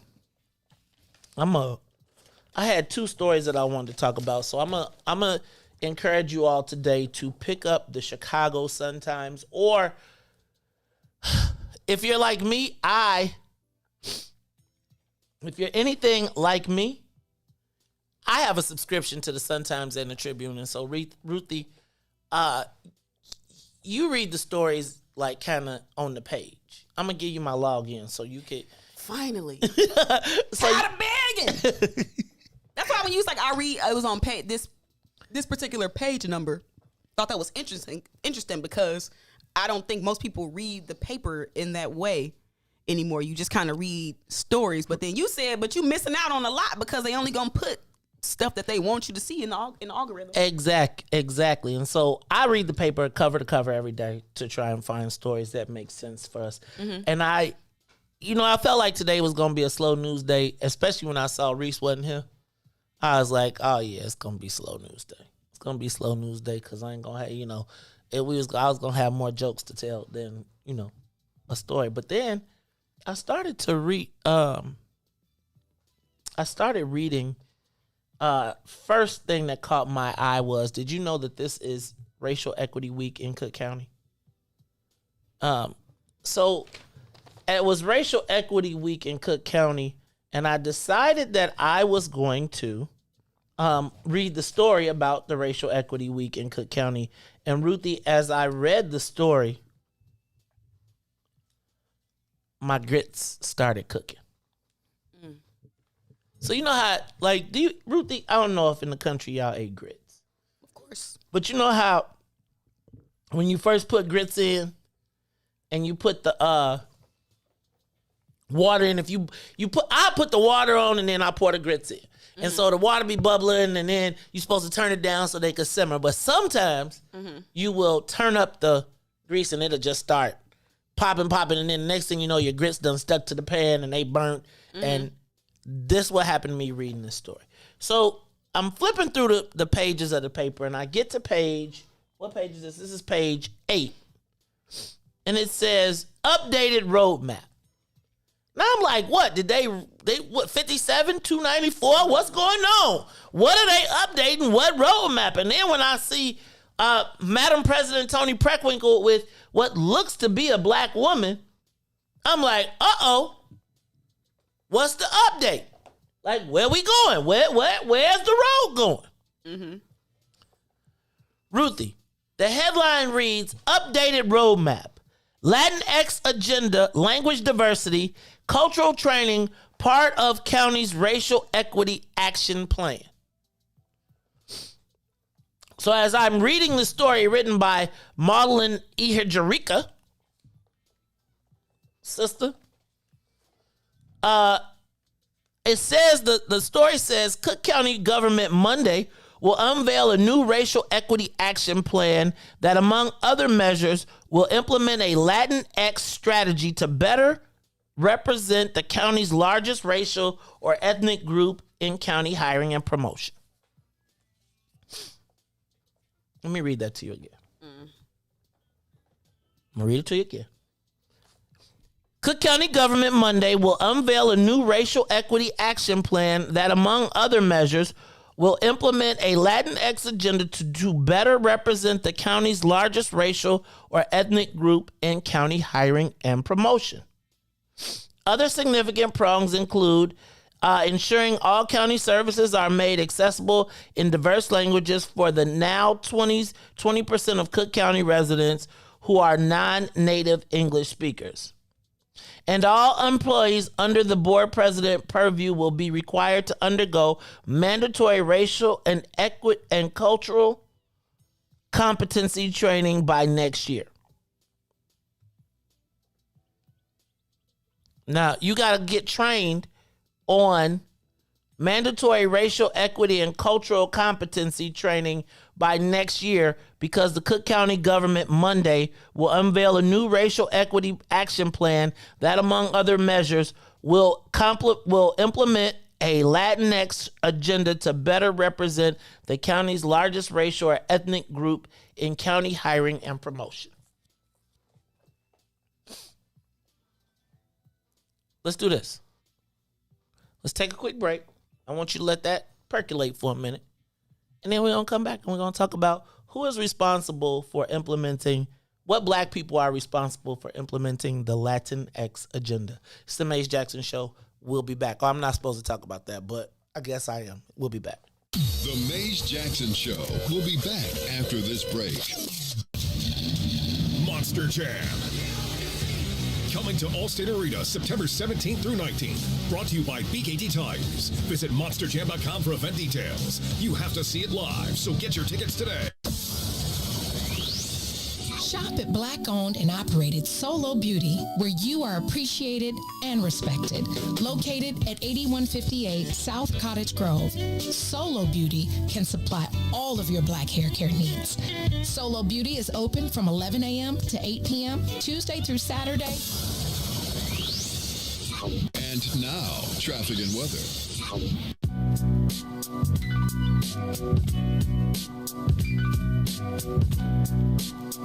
Good morning. What's in it for the Black People Media family? The time is now 7:34 a.m. and I'm Riis the Ruler with your Chicagoland area sports traffic and weather report. And sports yesterday, the Chicago Cubs hosting the San Francisco Giants. Cubs had the tie-in run on at the bottom of the ninth, but were ground out to end the game and lose 6-5 as they get swept by the Giants. The Chicago White Sox Leury Garcia would hit a game-ending homer with 2 outs and 2 strikes as the Sox come back to beat the Boston Red Sox 2-1. The Chicago Sky would lose to the Washington Mystics in the WNBA. Now over to traffic. Over to the Kennedy. O'Hare to the Loop is now 60 minutes. Outbound to O'Hare is 55 on the Eden. Inbound from Deerfield to Exchange is 58 minutes. Exchange back to Deerfield is 38. On the Eisenhower, Thorndale to the Loop is 62 minutes. Back out to Thorndale will be 36. On the Stevenson, from I-355 to the Dan Ryan is 52 minutes. Outbound will be 32. To Bishop Ford, I-80 to the Dan Ryan is 50 minutes. 28 minutes back out to I-80. The Dan Ryan is 23 minutes to the Loop, 16 minutes to 95th. DuSable Lakeshore Drive South, 55th to Jackson is 16 minutes. Jackson to 55th is 9. On the north side, Randolph to Bryn Mawr is 9, and Bryn Mawr back to Randolph is 8. Today's weather is currently 72 and mostly cloudy. Today will be a high of 81 with a low of 70. I'm Riis the Ruler. Now here's Valerie. Well,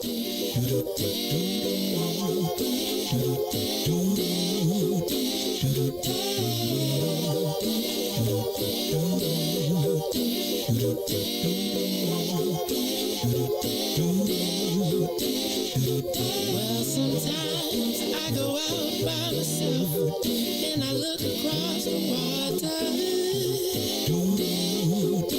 and I think of all the things what you're doing, and in my head I paint a picture. Since I've come home, well, my body's been a mess, and I miss your ginger hair and the way you like to dress. But won't you come on over? Stop making a fool out of me. Why don't you come on over,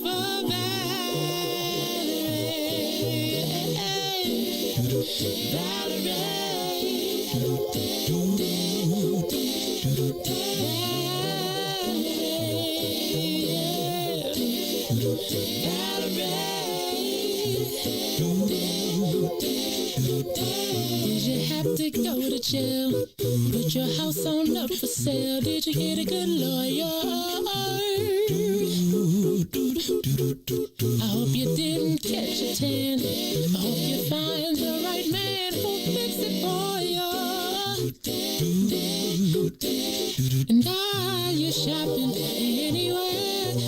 the color of your hair?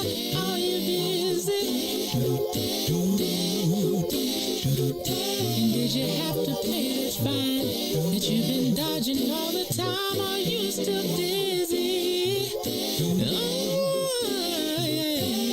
Since I've come home, well, my body's been a mess, and I miss your ginger hair and the way you like to dress.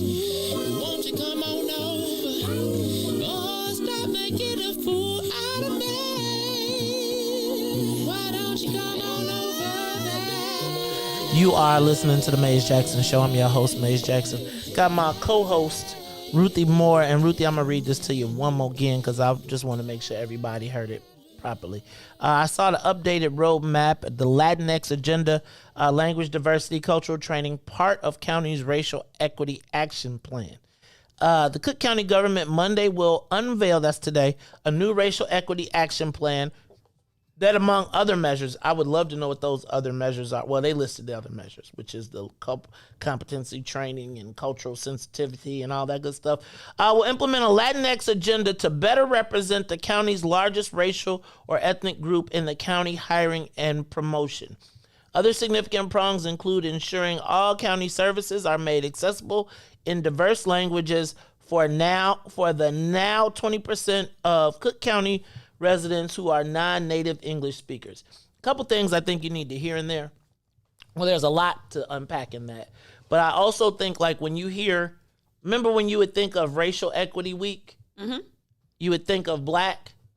Of course. When you think racial, when I think of racial, I think of black. They done took all our terms. Right. You see diverse. Diverse used to be black. Right. People of color used to be black. All of that is gone now. And I was reading this, and some things that jumped out to me were the head of the Cook County, the director of equity and inclusion for Cook County. Ruthie, you see the picture in the paper? Mm-hmm. The picture in the paper shows County Board President Tony Preckwinkle with which if you were to look at this without reading it, you would assume that Racial Equity Week included black people, but it seems that the director of equity and inclusion her name is Denise Barreto. Mm-hmm. Not a black woman, but actually a Latino. And can I tell you what really caught my eye in this article? She spent 10 years as an equity consultant to government, philanthropic, and corporate entities. And then she served 6 years as an elected trustee for Suburban Lake in the Hills, the town's first black elected official. Now, how is she the first black elected official? And her last name is Barreto, and she talking about Latino stuff. Now, the other thing that she said that really caught me, was when she talked about the post. What did she say, Ruthie? She said there is a lot of equity. Hold on. What did she say? Oh, I lost it. Oh, equity theater. She said post George Floyd, all of these corporations are talking about a lot of equity theater. And when we talk about how ironic that we're talking about George Floyd, equity theater, and the story, so the Latina woman, because she probably Afro-Latina, right, tells us that there is a lot of, since George Floyd, people have been leveraging equity theater. And then we see a Latina, the whole agenda of the article is about what? The Latinx agenda. Can I also point out that they said that there's some other things in that story that jumped out to me. They pointed out that from 2016 to 2019, pay attention to this, that business for African-American, for black women was up 75%. Notice they broke it out as black women. Was up at 75% in the article, and Latinos collectively, their business was up by 95%. So black women, so what is that? So let's just say it's half. Let's just pretend like it's half black women and half black men. So they're gonna tout the 75 of black women. But what does that mean when they had to break out the black men? It means that black men got nothing. Right? So what I do is I tell you that black women are up by 75%, while the Latino community is up by 95%. So continually driving this wedge and making the distinction between us. Do y'all understand when they tell you an article, and this is one of your data point things, right? So if I need a number to make it make sense, because what is it if I take 75 and I divide it by 2, because that would be the average, right? Right? So that means 37. So really we grew by 37% because you didn't count the black men, while the Latinos grew by almost 100%. But you can't tell that story. Now, I gotta ask you, like, this story is so crazy to me because when you look at the pictures and you look at all of it, Ruthie, so this whole story is about increasing, because the Latino numbers have increased significantly, giving them their fair share. Not based on votes, not based on the votes and the turnout, but really based on just the census numbers. We got to show and prove ours. We don't just get nothing. Nobody says, because black folks had the numbers, we got to give them and do right. Remember, they ended all that. No quotas, none of that. So now you read this story, and then after you tell us, hold on, the Latino agenda, then what does the president say? Let me find president, because because she said, because as they're talking about this, President Preckwinkles then has to say, but we cannot forget the slavery and the blood. Like, don't throw us in as an aside to justify why what's happening is happening. Hold on, I got to find it, because You totally read this way different. Did I read it wrong? No. I don't think so at all. Yeah, so the challenge becomes here, guys. Hold on, because I'm trying to find it to you. Is that we become the pawns. Okay, here's Preckwinkle points to voter suppression laws across the nation as the clearest evidence of opposition of that reckoning, right? African Americans were brought to the country in 1619. That's 400 years, 250 of slavery, 150 of serfdom, and fourth-class citizenship. That's a big tanker to turn around, said Preckwinkle, 74, a former history teacher. But that's what they use to sell. Hear me out. That's what they're going to use to sell the racial agenda. Because, right, when you see Racial Equity Week, you as a black person think you in it. But when you find out that the Cook County government Monday will unveil a new racial equity action plan that, among other measures, will implement a Latinx agenda. What is that agenda? I want to see it. What's on it? What does it include?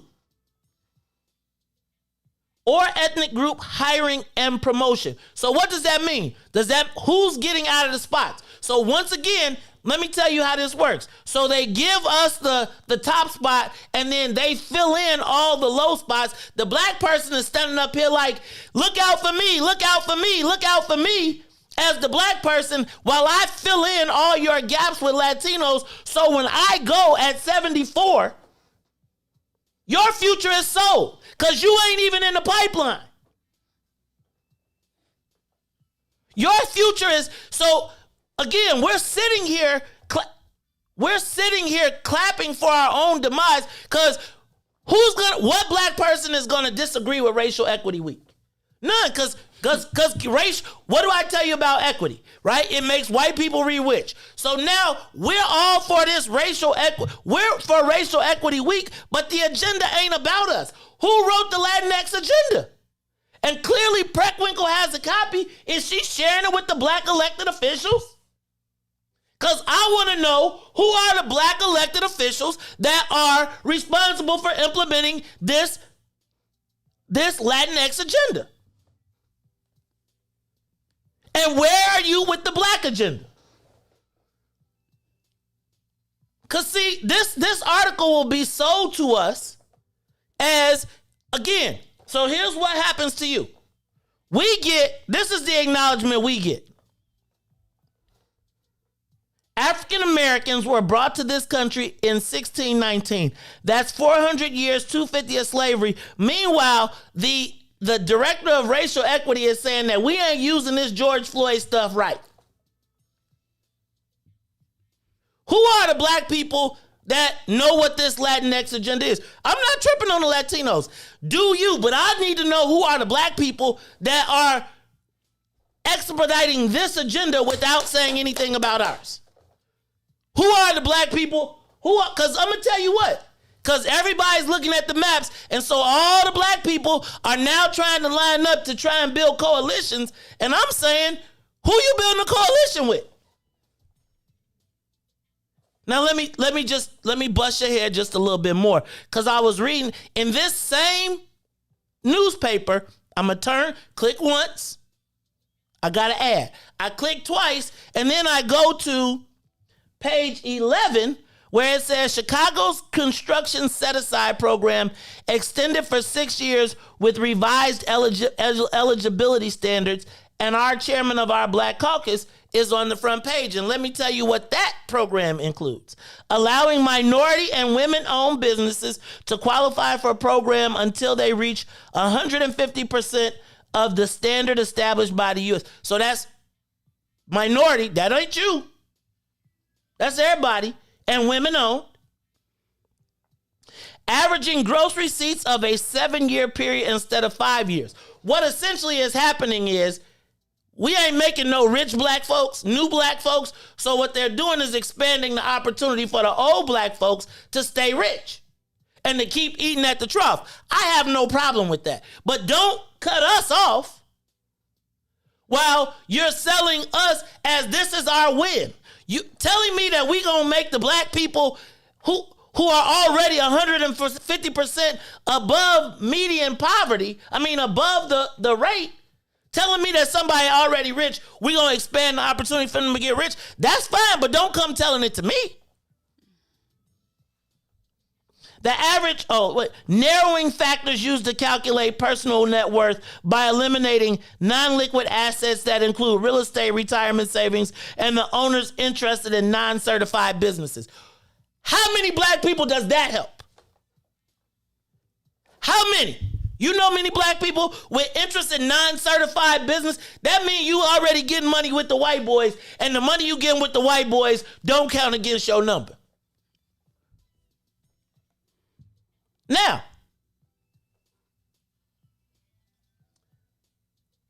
here's what our caucus chair says. It's not everything that everyone wants, but we definitely want it to be more.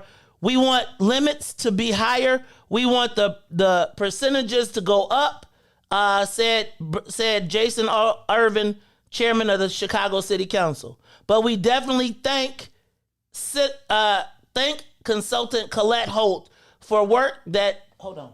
I'm sorry, y'all. My eyesight is going. Here, hold on. We definitely want to thank consultant Colette Holt for the work that she's done in laying out our path for us. Now, let me just be clear. Colette Holt has been the consultant. She has been making her money consulting on diversity for the last 20 years, of which she's never, ever solved the problem. But she gets the $100,000 contract to be our diversity consultant to tell us that we need more. And we're thanking her. Let me read. So we thank her for coming to, but we definitely want to thank consultant Colette Holt for the work that she's done in laying out a path that is not only defensible, but almost a guarantee. It gives us the best leverage possible to keep the program and keep growing small business and women businesses. Who's growing? Now, let me read to you what the Latino caucus chairman said. Alderman Gilbert Villegas, chairman of the Hispanic caucus, said he would like to go a little further, but said he was satisfied with the baby steps proposed by the mayor. Those revised eligibility requirements, right? So we're getting sold why we should be happy by a consultant that has can I just be honest? Because Colette Holt has created a racket off of our non-inclusion. So we know we're not included. She gets to come in and do the study and tell us you're not included. And guess what? She gets to count against the cap. She gets to, you don't have no black participation, so hire me because I got to come in and tell you ain't got no black participation. Oh, and by the way, when you hire me, you can put me on your list as a black company. I got to ask you, show me the success of this company.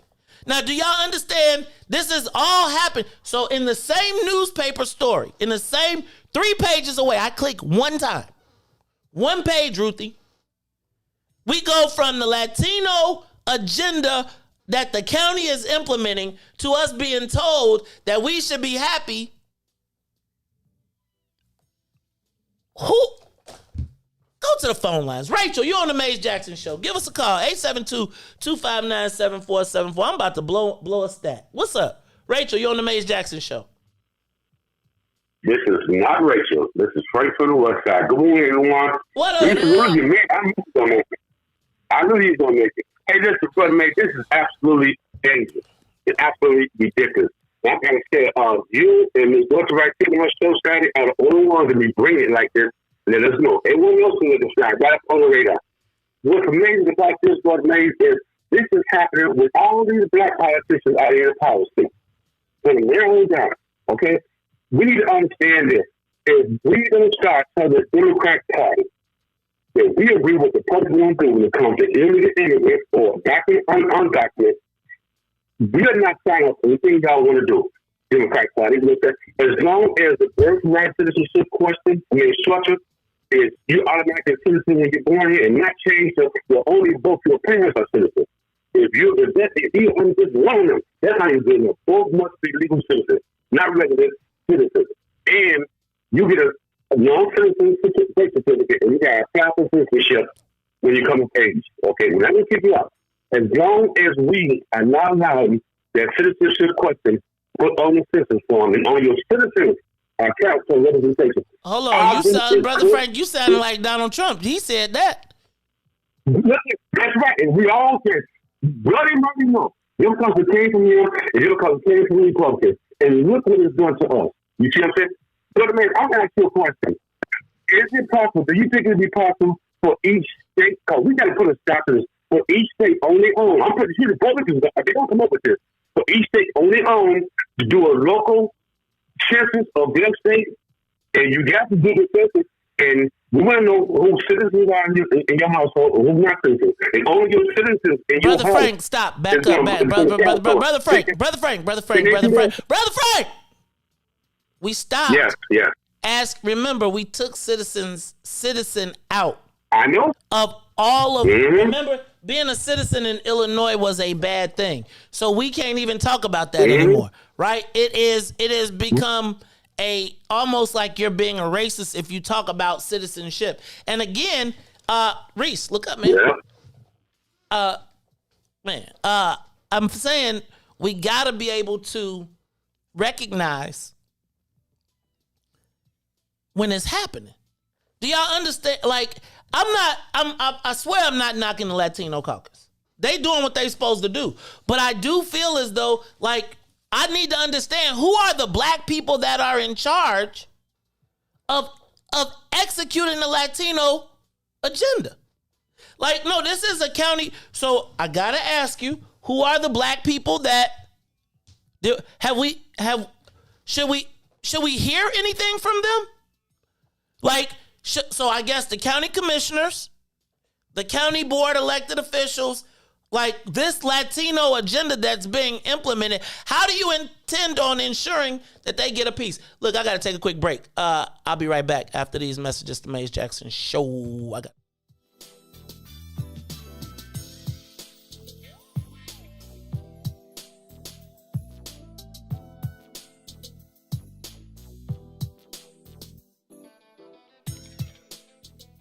The Maze Jackson Show will be back after this break. Monster Jam. Coming to Allstate Arena September 17th through 19th. Brought to you by BKT Tires. Visit MonsterJam.com for event details. You have to see it live, so get your tickets today. Broken screen? Crash system? Are you in need of spyware or virus removal from your computer? Well, contact RPC Computer Repair in South Shore and let us help you with all your computer repair services and print needs. Need office or print production services, copies, scans, fax, or even notary service? Then stop by and support RPC Computer Repair and Print Shop located 1741 East 71st Street in the 71st Street corridor, newly revitalized South Shore areas, and let RPC be your one-stop shop, where we believe RPC is your PC. RPC Computer Repair is also a UPS access point where you can drop off and pick up your important packages. So let RPC be of service to you. Call RPC Computer Monday through Saturday, 8 a.m. through 6 p.m. at 773-966-4457. That's 773-966-4457. Visit RPC at rpccomputeringinc.com for more information. Introducing your trusted source for high-quality Black emojis, better known as Blackmoji. We believe Black is beautiful, and that beauty should be reflected in the digital market. Now there is an app that does just that, starting with Black Greek letter organizations. Blackmoji D9 offers more than an emoji app. It is a cultural experience of Black excellence. Download the app in the Apple or Google Play Store to access a specially curated catalog of emojis representing the Divine Nine.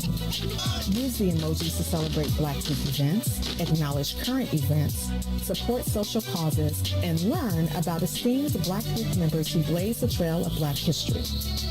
A portion of every subscription goes toward a scholarship fund specifically for members of Black Greek letter organizations to help keep the legacy alive. Download the Blackmoji app today. And now, traffic and weather. Good morning. What's in it for the Black People Media family? The time is now 8 a.m. on the dot, and I am Riis the Ruler with your Chicagoland area sports, weather, and traffic update. In sports, the Chicago Cubs hosted the San Francisco Giants. Cubs had the tying run on the bottom of the ninth, but will grind out and lose 6-5. Over to the Sox as Leury Garcia would hit a walk-off game-winning home run, and the Sox would beat the Red Sox 2-1. Over to the WNBA as the Washington Mystics would beat the Chicago Sky. Last night, NFL returned this week as the Bears were taking on the Los Angeles Rams. The Bears will lose 34-14. Now over to traffic.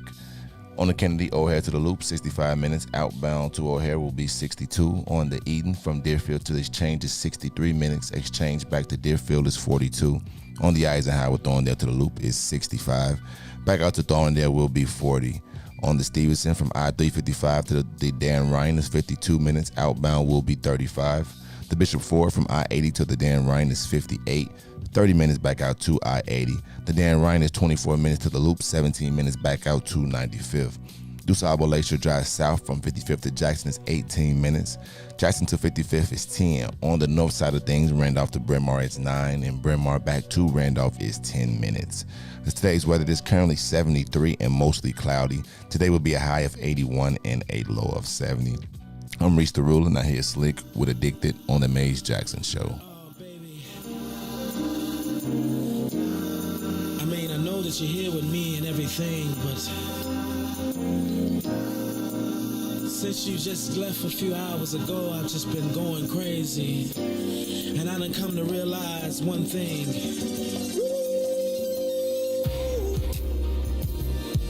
Oh, baby, I miss you. Yeah. Ooh, baby, oh, darling, whoa, whoa, oh, oh.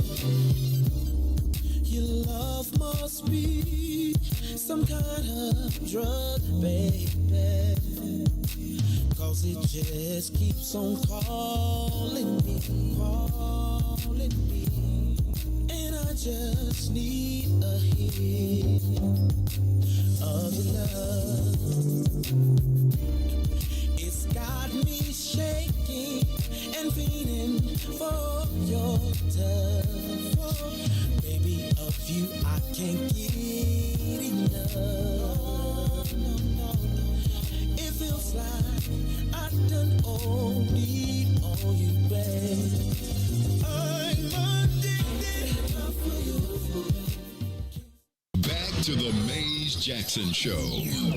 You are listening to the most dangerous show in the morning. This is What's in It for the Black People Radio. Maze Jackson. Maze Jackson, the most vociferous advocate for black people in the world.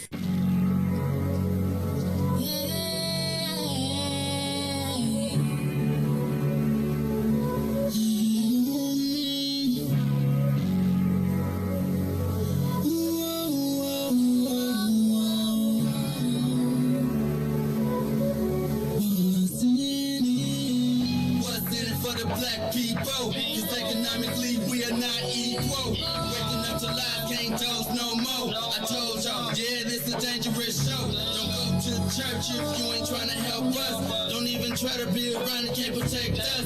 We see the lies, not other politicians. We need money and no symbolism. It's Maze and Riis and Ruthie and Todd, explaining how we all come from God, giving us tools to beat the odds. If we united, our movement gon' stop. If they ain't tryna help us, they ain't tryna do nothing. We gotta do something, we gotta stop running.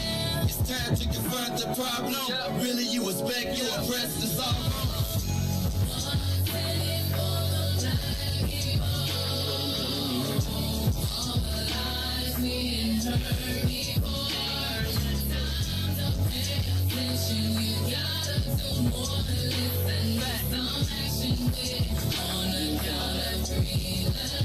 Wake up, Chicago. Wake up, world. This is the Maze Jackson Show. I'm your host, Maze Jackson. Got my co-host, Ruthie Moore, as well as my man, DJ Riis, the ruler, Mr. Business in the front, party in the back. Y'all, who are the black people responsible for implementing the Latinx agenda? Let me be clear that I am not opposed to the Latinos having an agenda. Quite frankly, I told you part of the motivation for starting What's in It for the Black People was the fact that I participated in a group called Metropolitan Leadership Institute, where Latinos openly talked about the collection of power. It's funny because when we talk about the collection of power as black people, it's almost like a negative or a secret or a whisper. As a matter of fact, when I went to the class, Ruthie, it was, the whole premise was that we often shy away from the concept of talking about power. We put it in a space where it's a bad thing. Or like, oh, if you whisper about it and you can't, it's kind of like sex, right? Mm-hmm. You can't talk about it, but everybody needs it, wants it, right? But it's like power. So we don't talk about it in open. They were like, no, we're going to talk about it in the open. We're going to be unabashed in our pursuit of power. Mm-hmm. And as we do things, there are people in the world who are not ready for this. That's okay, because they'll benefit from what we do. Then you saw them have 10 schools. Like, I saw a Latino agenda in play. If there was a Latino agenda at one point, Juan Rangel presided over it and methodically moved towards executing it, right? When the last map occurred, this same debate that we're having now, they leveraged this debate to be in a position of power even more, because we gave them $100 million to keep the map, to let us, and they built schools. And then they used those schools to recruit more people, and they filled up their wards, and they expanded their footprint by having, because what is the first thing we want for our kids? A quality education. Mm-hmm. So you move to a place, because they didn't send their children to the enemies to be educated. They took our tax money, built their own schools, and then educated their own children. And now we're 10 years later from that process, and those children are now warriors with a mindset. I'm not mad at that at all. But I need to know who are the people that are on our team, because as I'm looking, because realize the game of politics is addition, not subtraction. It's addition and multiplication. So now the politician, the local politician, can't really talk about that because it's moving. So it's not in their self-interest. Their self-interest is to be in alliance and give up as much as they can to keep their individual power. So now when I see our county board president at 74 saying that she is going to implement the Latinx agenda, well, cuz we the people that got to live through that. So who are the black people on the team who's saying this is enough, that's too much? Who are the black people that are responsible for implementing the Latinx agenda? When a black woman comes out and says that I am pivoting, and the black woman says it, who are the black people on that team? And what do y'all meetings be like?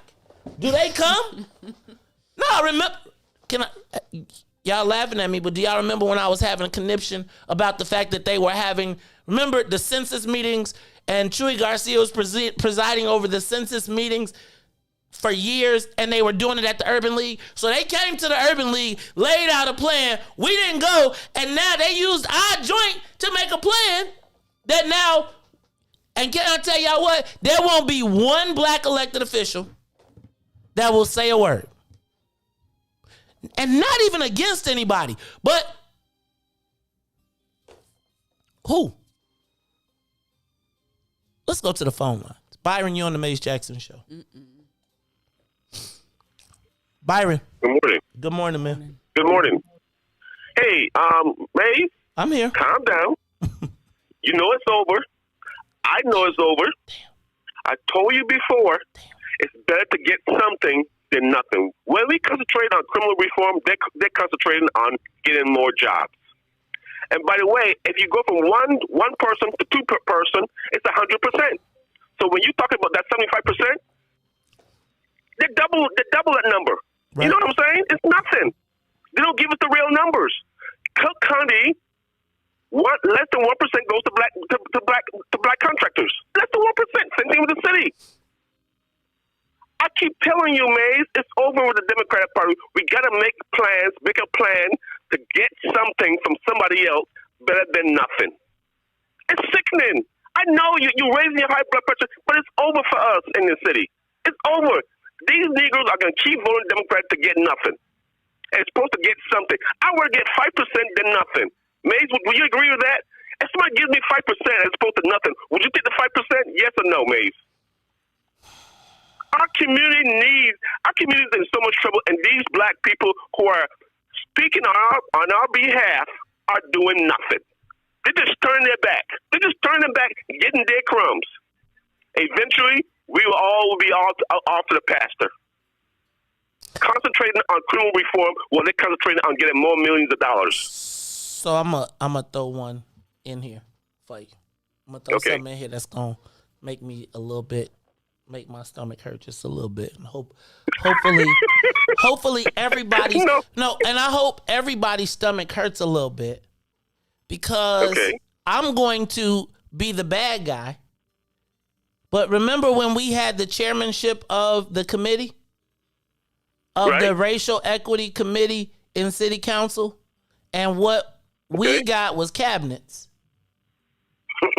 Right? What we took was cabinets. And now the whole county is talking about implementing a implementing the Latinx agenda. And it's like, I gotta sit here and be cool because we'll be wrong for attacking. And I'm not going to attack, but I'm going to say, like, who are the black people that are, again, I am not suggesting that anybody black should be against the Latinos. What Jay say, what you eat don't make me, right? So I'm cool with that. But who are the black people that are complicit with this? I gotta ask you, when the black person says, our mission is to change this joint, like, is that, what does she say when she comes to the black community? Like, so y'all know it's campaign season. So during campaign season, if you go to the black neighborhood. What does she say when she go to the 8th Ward? What does she say when she goes to these predominantly black neighborhoods? What does she say when she goes to the Southland where black people are being displaced? Where they can't stay in their homes? Like, how do you say this? So I got, Ruthie, I want to pull my hair out sometimes when the people that I know, see, they get caught up over petty stuff. Like, we are getting ran, and they would rather whoop on Maze Jackson instead of saying, like, yo, cuz, can we collaborate here? Do you think that anybody is trying to keep you? Like, do you think that once they take the power, y'all already conceded to 18 wards. You gave up 2. I'm cool. But what's next? Let's go to the next caller. Thanks, Byron. I appreciate you, man. Caller, you on the Maze Jackson Show. Hallelujah, greetings. I want the wall. I want the wall. I want the wall. And I want an end to bilingual preferred in jobs because we, the formerly known as Negroes and presently known as the INAA, Indigenous Native American Africans, are the only ones here in this country that is not bilingual. American English is our native tongue language. Other immigrants like Haitians and Ghanaians are black and bilingual. We are not. What happened to us did not happen to them. So my question is, in order to be a naturalized citizen, you must speak, write, and read in English. Having everything in other people's language because they are 20% of Cook County violates the 14th Amendment and does irreparable harm to us as a group. Now, should we sue? Why or why not? Should we sue? I don't know if we... So let me back up. I don't know if we need to sue. Hey, Mama D, welcome back. We ain't seen or heard from you in a while. So we appreciate you being with us here on the Maze Jackson Show. See, I don't think it's about... See, I don't feel like we got to be doing all this legal suing and all that stuff. There's got to be a point where it's like, hey, Joe, like, what are you doing? Like, I don't know how you can read this as a black person and not be like, yo, what are we doing?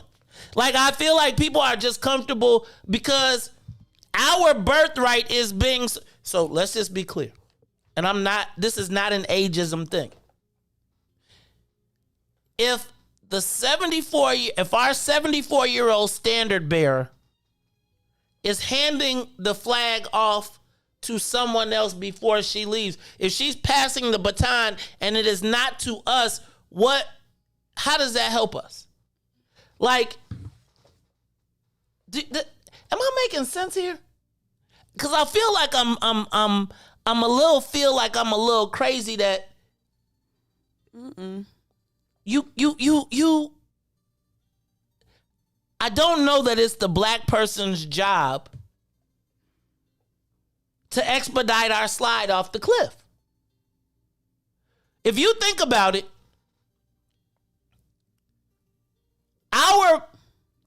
she's trading our future for her present.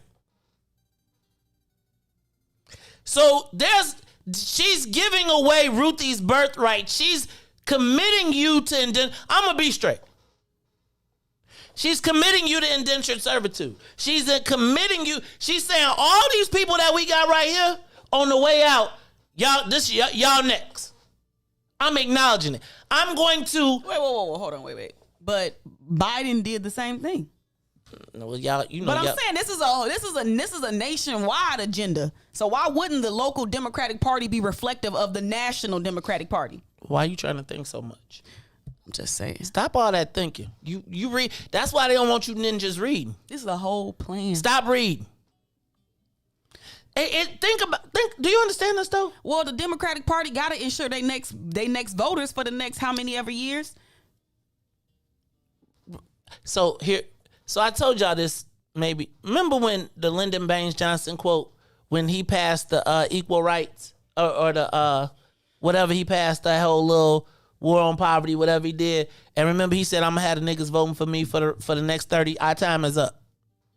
Yeah, it is. Our time is up, and now it's the new people in place. And so why not? You don't got to give up nothing. Take away theirs and give it to them. We ain't got to start nothing new. And y'all appreciate it more. Reparations. Your team done already said they giving your reparations up before you even get there. They'll get you a reservation. You gonna be able to live on that little piece of land. Y'all gonna be looking around talking about, remember when it was black people in Chicago? Remember when this was the ADOS capital of the world? And can I tell y'all, I don't even know what to do anymore. I'll be honest with you, I don't, because y'all would have me believe that I'm crazy. No, I mean, I'm saying like, just the concept of even having a conversation, Negroes will, and I'm not saying it's just the Maze Jackson show, because I think that somewhere in this space where we got some sort of dialogue going on. But I think like, if you were to even present this to black people, they would tell you crazy.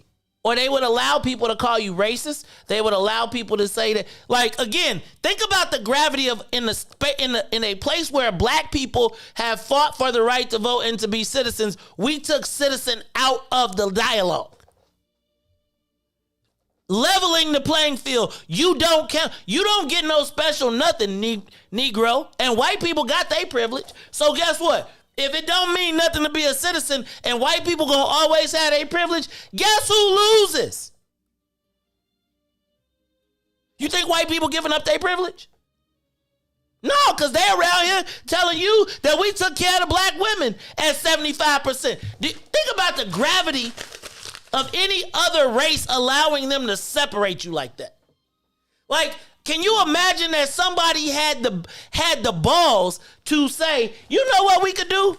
We know that their community is so disjointed that we can forget regular math, because we undereducate them anyway. So we could tell them that 75% of their women did better. Like, we don't know that the average of 75 is half. When you split it, that means it's half of what you're telling us. And so you compare their whole pie and they got 95. You compare half our pie and then tell us we got 75 and we supposed to be good? That's all in the same article. It's all in the same article. And then they got the audacity to tell you that George Floyd been pimped. What they say? What she say? It was equity theater. Equity theater is what you just presented in this report. How you? No. You cannot tell us that it's a lot of people faking the funk and then tell me that during the time that the Latinos came, who got killed? She didn't say Adam Toledo. How does everybody get to profit off of our pain and suffering? And then they walk out and, like, they put this in the paper like we supposed to go. And can I tell you what? Can I tell you why? I'm not trying to be funny. But all the equity and all the equity people in the state are not black. They're not ADOS. So they align themselves with the immigrant population. Look at all the Nzingas in the world. Aziki's. In all of the places that are important to us as black people. So when you wonder how come there was no remdesivir at the poorest hospitals, when you say how come they didn't build, if they were building emergency hospitals, how does the head of the Department of Public Health build at McCormick Place when Roseland has got the highest case amount? And they got no extra because they're not aligned with you.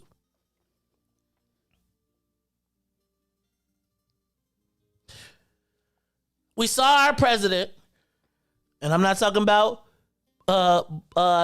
I'm talking about we saw even after after this last election, think about the gravity of the Madam President after the last election, where she built her whole career on catering to them white folks and they did not show up for her. And now here you are She didn't win a black, white, or Latino award. We all got our feet held to the fire. As in, man, we got to support this sister because we can't. And now she backed over there with the white folks and teamed up with the Latinos. Now, I'm saying she's a politician. But I need to understand, what do it look like when she go to the county board meeting? What do those black county commissioners be saying? Hola. Did you say hola? I did. I'm about to curse you out.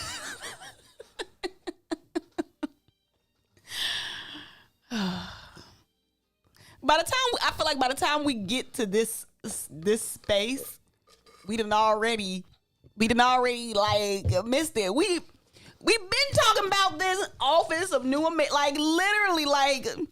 So I know. So you're not crazy, Maze. You're not crazy. I am crazy. Because I would tell you that, like, do you understand, Ruthie, when I be walking around all these black elected officials and everybody be like, it's sweet. Like, they be clapping each other on the back. They be kicking it. They be partying. I be like, do y'all understand what is happening right now? Like, I was looking at all the people that went to see Yeezy. Remember that I told y'all everybody's going to see Yeezy and the Latino? We over here like, woo, and all the Latinos over here like, hey, Joe, they at the party. Our time is back. Did you see the numbers? And we got them to, think about it, they talked us into saying, we wanted to be U.S. citizens. They talked us in Chicago into not even being citizens, to taking the value away from that.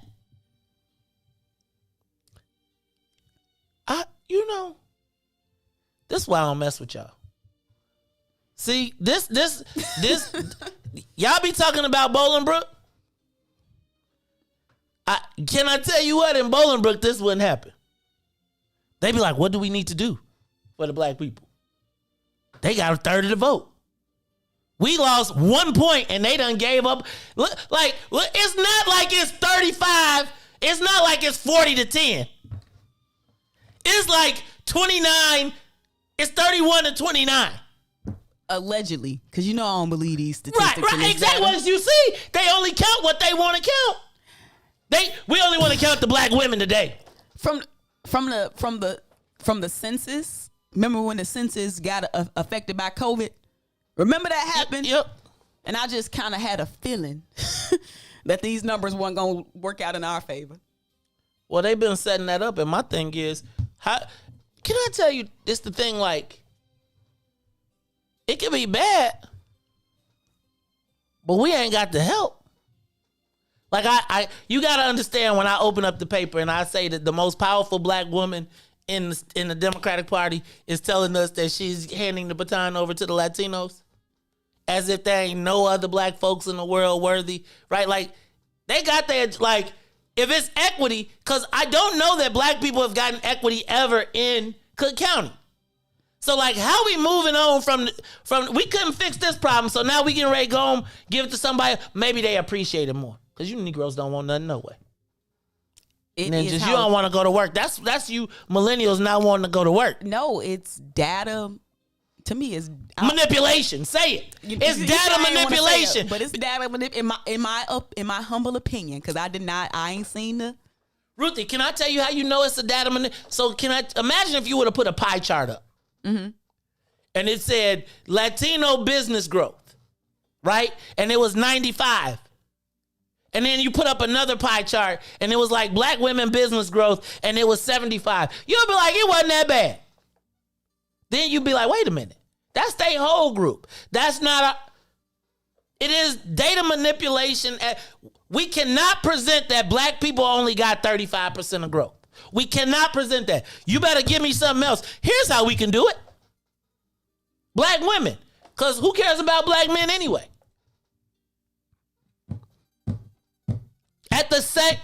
This is all in the same article. Oh, you all are asking me which article it is. Let me pull it up for you.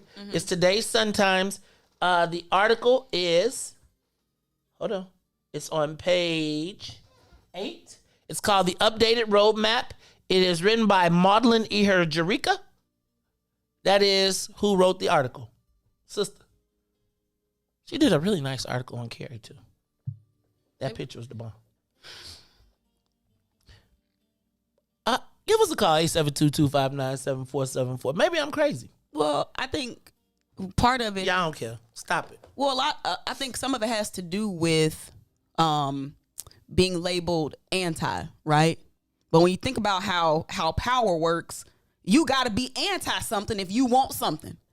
And that's a difficult concept because, you know, we be kumbayaing. So nobody want to say, oh, well, the Latinos can't have this because the blacks need this. Oh, you anti-Latino. And so I think sometimes we get caught up in that collective and that unity and that diversity. And that's how they're able to pick us off. Because most people, elected officials, ain't willing to say or to sound anti-Latino. Shoot, they ain't even willing to say pro-black men. The only black men they talk about is, the only way you get talked about as a black man is if you are part of the ex-offender community. That's the only way they acknowledging black men, because them brothers make it impossible for you to ignore them. Yo, cuz that we just need black elected officials that are okay with fighting for a black agenda. Can I tell you something, Ruthie? If you weren't bred to understand power, right, you run from it. It's like they talk about, even in MLI, how to use the silence of people who don't understand the power dynamic, right? Like in MLI power, we did power games, right? Like, okay, you in this situation. How you gonna do it? How you gonna get it? And how do you get out and your people win? But see, remember I talked about how important it is to put your young people in theater classes and theater programs. So that mock role playing that they was doing, that's the type of stuff that prepare you for life. I think the challenge is that we gotta mix that. Cause if it's like a lot of actors in politics, and so they get the actor. When I say they act, so they know how to play the role, but not how to play the ultimate role in power. So it's like they can act, they can be. I mean, that's why. Here's why. Here's how you know they know how to act. What happens, Ruthie, is how we get these false wins, right? Where it's like, I'm fighting for you, I'm with you, I'm down with you, but it adds up to zero. So when I asked you what was the net gain over the last 20 years for black people, and now you had all of the spots. And remember I told you, if you got the spots and you don't do nothing with the spots, ain't nobody gonna feel sorry for you when you ain't got the spot. They gonna be like, dang, you should have took care of your people. So now you ain't gonna take care of your people, and then you gonna expect benevolence from people who say, damn, you wouldn't take care of them, why should I? You don't even think they deserve it. You don't think your people deserve to do better. So because the only people who are confused about they people is black people. Because you do understand that white people don't care what your degree is. They don't care if you is the kid of somebody else's whoever. Guess what? We'll work through it. It's the Maze Jackson Show. Everybody individually be straight. But think about the gravity of right now. Our biggest fight in the caucus is to help black folks that's already rich. The win in the same newspaper where our most powerful black elected official is telling us that she is handing the baton to the Latinos. Our chairman of the Black Caucus is fighting for the rich people.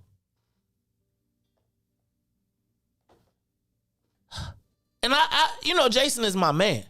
But I'm saying, like, yo, cuz y'all can't allow, and they do this and they set y'all up because they got y'all in the paper fighting for rich folks while other people in the paper fight. You know what? Take a quick break and then we'll be back after these messages.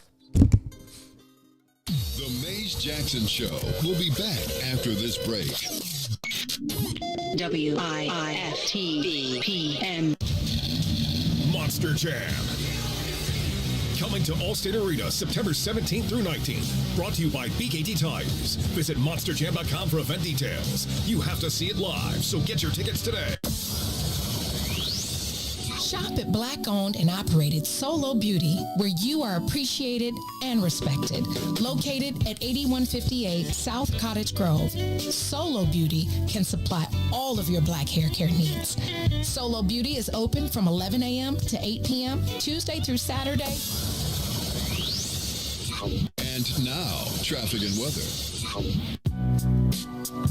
Good morning. What's in it for the Black People Media family? The time is now 8:33 a.m. and I'm Riis the Ruler with your Chicagoland area sports, traffic, and weather report. Now over to sports. The Chicago Cubs lose 6-5 to the San Francisco Giants. The Chicago White Sox Garcia hits a game-ending home run, and the Sox beat the Boston Red Sox 2-1. Over to the WNBA. The Chicago Sky lose to the Washington Mystics 79-71. And back to the NFL. The Chicago Bears will lose to the Los Angeles Rams 34-14. Over the traffic on the Kennedy, O'Hare to the Loop is 52 minutes. Outbound to O'Hare is down to 26 minutes. On the Eden from Deerfield to the Exchange is 61 minutes. Exchange to Deerfield is 30. On the Eisenhower, Thorndale to the Loop is 68 minutes. Back out to Thorndale will be 34. On the Stevenson from I-355 to the Dan Ryan is 45 minutes. Outbound will be the same. The Bishop Ford from I-80 to the Dan Ryan is 63 minutes, 28 minutes back out to I-80. The Dan Ryan is 26 minutes to the Loop, 16 minutes back out to 95th. DuSable Lakeshore Drive from 55th to Jackson is 16 minutes. Jackson to 55th is 9. On the north side of things from Randolph to Bryn Mawr, as well as Bryn Mawr to Randolph is 8 minutes. Today's weather is currently 73 and partly cloudy. Today will be a high of 81 with a low of 70. I'm Riis the Ruler. Now here's Sparkle with Ease on The Maze Jackson Show.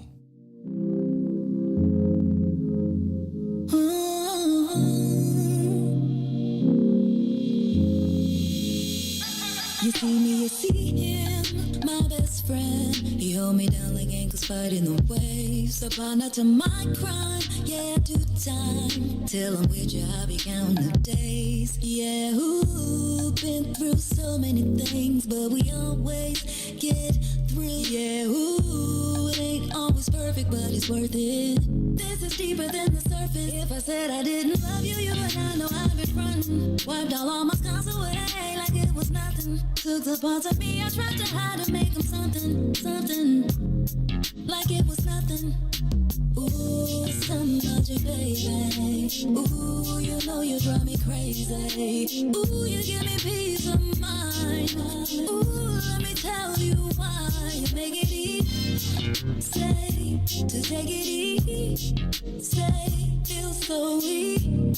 Say, easy to love. Say, to take it easy. Say, feel so weak. Say, easy to love.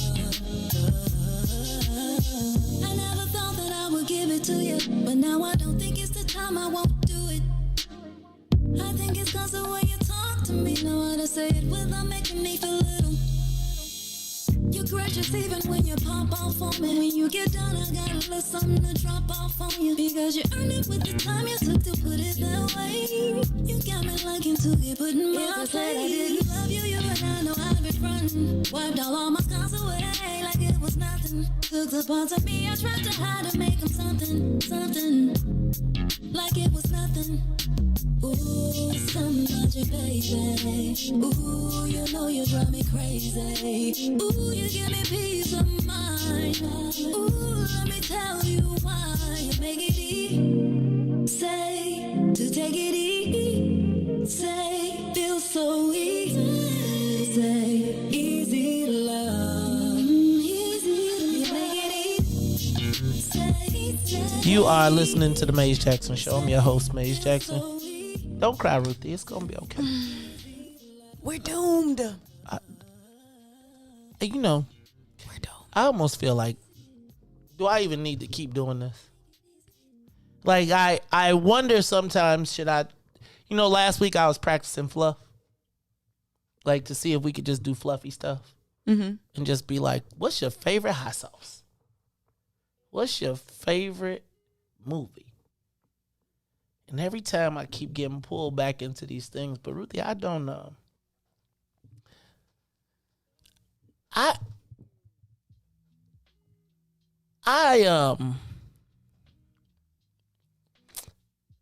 So some days when I talk to you, right? And you know, like them be them days when you be getting full up and you be like, man, I don't let stuff disturb my energy and blah, blah, blah. You know, that earthy millennial stuff. Probably you need it like right before you try to take a mental health day or something.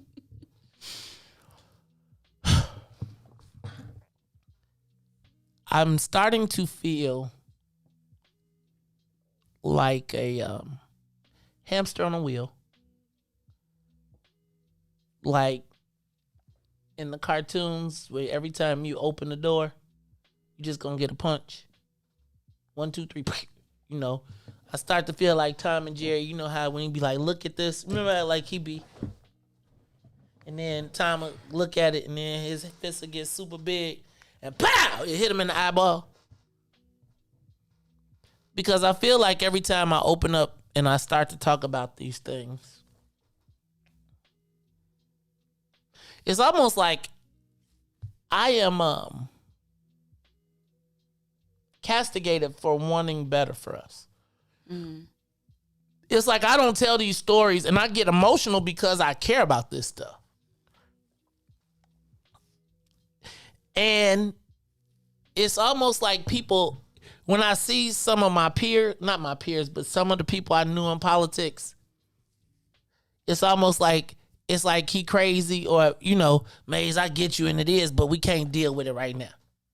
It's almost like people pat me on the head or try to make it like you just hate the politicians and you just and it's like, no, cuz I want y'all to be powerful. Like having watched people play power games and watching people look down and not, it's hard for me. And then don't let it be a day when you grumpy in the morning. Cause then it really just be hard to do. Cause I feel like I don't want to be saying these stories. But like y'all gotta understand, like sometimes when these stories come out, it's like I'll be reading the article with one thing in my mind. And then the more I read this, I'll be like, huh? And you got to understand that for me seeing the updated roadmap to the story of we're fighting for the construction industry where it's 6 black people in construction, right? It's 6 black real construction companies. That's our fight. Y'all, it's tough. And then let me add insult to injury. Just lay it on thick, Maze. Well, actually, Ruthie, I decided today that I'm not going to do what I was going to do, which is what I typically would do. So, you know, we had Alderman Ray Lopez on last week. And he talked to us about the violence and, you know, street organizations and how the mayor had hired Susan Lee to stop the violence, but essentially she empowered it. Did you know that there was a letter written by the organization she comes from castigating the mayor, but saying that if they did what she asked, this group of community organizations could get together and stop the violence? So Alderman Lopez sent me the letter. And I was, you see that? You see this, the interruption starting. So Alderman Lopez sent me the letter. And it listed underneath the letter all of the allied organizations that were underneath this organization. And Ruthie,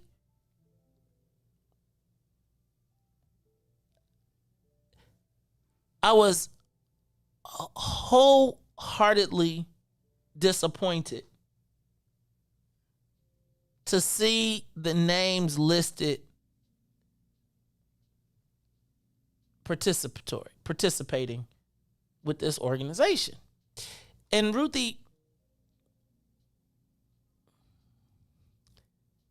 so many of the organizations, and I remember I told you as a practitioner of the dark arts, I always know, like, as a practitioner of the dark arts, it's what you see and what you what they want you to perceive and what's really happening.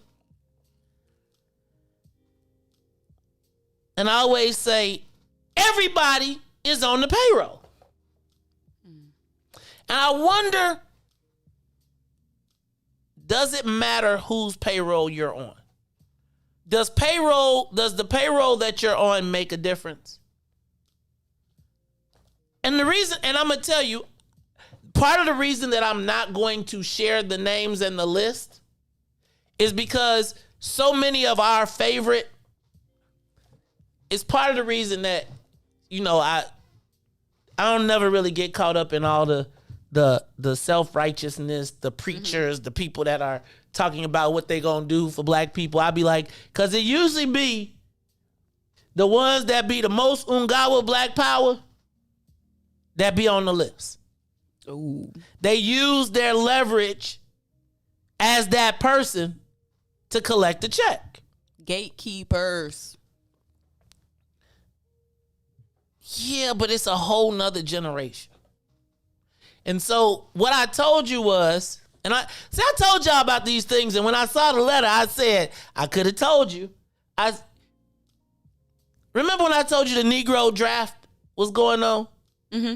The Negro draft, because people were getting ready, and that everybody was doing their audition so that they could be drafted on the Negro. So when I look at this list that Alderman Lopez sent me, I said, I told you they was drafting.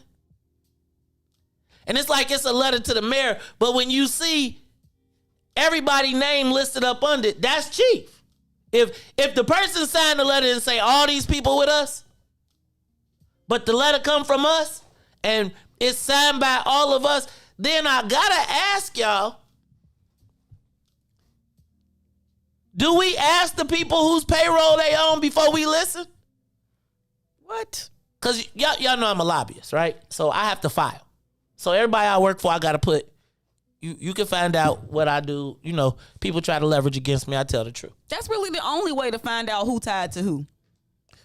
Because it seems, I don't know what trumps what, power or money. But I know that if you look at where the money connects, you can get a really good roadmap.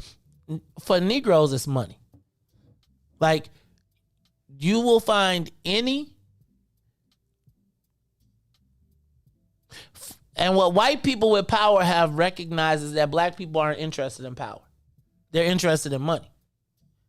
And so even your most self-righteous people are funded generally. Like, I always think, like, what is black and self-funded? And if it ain't black and self-funded, who's the white people that's paying for it? And why are they paying for it? Because, again, they need to have as many people on the shelf up front. Remember I told you we started to see, as you see, you will start to see people trying to utilize their social media voices. They will be taking these positions because their positions can be monetized. And I just got to tell you, when Alderman Lopez sent me that list, he sent me the letter. I was like, you signed off on this? So wait a minute. Y'all know that. Let me go to the phone lines because I'm going to stop because I'll be done. Everybody, I'm just telling y'all I'm not sharing the list. You know why I'm not sharing the list? Because it be y'all favorite superheroes. Then when y'all favorite superheroes be on the list, then y'all, either they want to be mad or y'all want to be mad because y'all can't believe that y'all favorite superheroes are on the payroll. Mugs be talking, they talk the most militant black stuff. If your name is listed under the white boy, you ain't running your joint. Can we agree with that? If the white boy sends the letter and your name is under the white boy's name in the letter, he the chief. Yes? Yes or no? So who you taking your orders from? Because you'd be surprised to know that some of your favorite superheroes be taking orders from, they'll come here, they'll tell you how pay attention. See who try to sell you what. See who tell you you ain't got no options. See who tell you what better how we gonna do any better. Pay attention, because right now, the Negro draft is happening.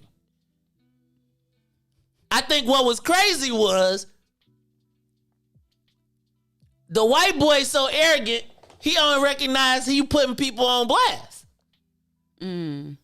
Right? Like somebody FOIA that letter, and now all the black people that's free ain't so free no more. Let's go to the live line. Let me talk to my man Bob Israel. Israel, you on the Mace Jackson Show. What's up, dog? Shalom, bro. I'm a dog spelled backwards, and you are too. So, there it is. There it is. What's up, my brother? You are God. What's up? Yeah, there it is. You are too. That's what I'm saying. So, just get, don't get too. You remind me, I saw you before, man. Keep your chin up, man. You was down the station, you was down the dial, and it was getting to you, man. So, just keep in mind, you got the most powerful force in the universe behind you, and everybody ain't sold out. That's why I keep calling you, man. Everybody sold out. Everybody on this list. You about to have me stop like you about to stop on Negro. I ain't on that list. I can guarantee you. No, you ain't on the list. Two more ain't on that. Everybody know. but boy, that's a list. Come on, now. I already know it's always going to be a list. It goes back to Judas' days. I mean, you the son of a preacher, man. You know that Bible. That's why a couple of brothers, Jacob and all them, calling in kind of upset with you. They trying to explain something to you, but it's going to come to you, man, about Hebrew Israelites, we the original people. And not just you. I ain't going to point you out. Everybody in the world going to bow down to us one day. You know that book better than me, man. So, they keep coming at you, man. He coming at me, too. So don't take it personal. It's a few of us in the cut, just listening and learning. And just don't give up, man. Keep these that way it's going. Everything you've been trying to tell us when you're on the green tea and everything, I'm glad you told on. I ain't saying told on, but you exposed. And everything coming true. You see, they knocked him off the damn mantle. So Yahweh working mysterious ways, man. Keep that up. Just keep us that fight. I heard you say about them 6 companies. I don't even know if we got 6 constructed companies. I'm deep dive into the construction. I don't even think we got 6. Think about this, though. I've been talking about it. Come on, I've been doing this how long? Right. You know I've been doing this, and I don't even think we got 6 legitimate companies. So you can miss me with that. See, but that's who our fight is for. Go in the office. I know you're fighting for. I'm out here fighting. I'm out here fighting for people too that I don't even know, man. I'm fighting for these people. They coming up, bank accounts growing, and they don't even know how. I did this on my own. Jesus did it. Yeah, right. But I'm gonna get to you one day on that word black. That's what's hurting you. That word black is a color in the crayon book. Hey man, look, it's y'all making it too difficult. Look, we're gonna talk about that. We're gonna actually talk about that one day. We're gonna have to do a show around that because I do think that there's a lot to Hebrew Israelitism that I like and that meets a need in my mind and heart. So we'll talk about that at some point. Hey y'all, that's brother Bob Israel. Let me just let y'all know, just show y'all how God works in mysterious ways. During a campaign, another campaign tried to pay Bob Israel to come, what they said, split his head to the white meat. And Bob was like, the dude with the dress, nah, man. And it was one of them things where he's like, look, man, they paid me to come over here, but I see you on some. And since that point, we always been, right? He was like, I can't be paid to do. And I always feel like God has put that hedge of protection around me. All right, another person who was not on the list, I seen him yesterday. Shout out to his better half, Tracy Bay. On the live line is Brother Muscle Shirt, Tyrone V-Neck Muhammad. What's up, dog? How you feeling? And no raps today, no raps. And, dog, you can't take my last 10 minutes. You got 2 minutes because you know you'll get to preaching. And the next thing you know, we'll be like, hey, we got to go. So go ahead, brother. What's up, my brother?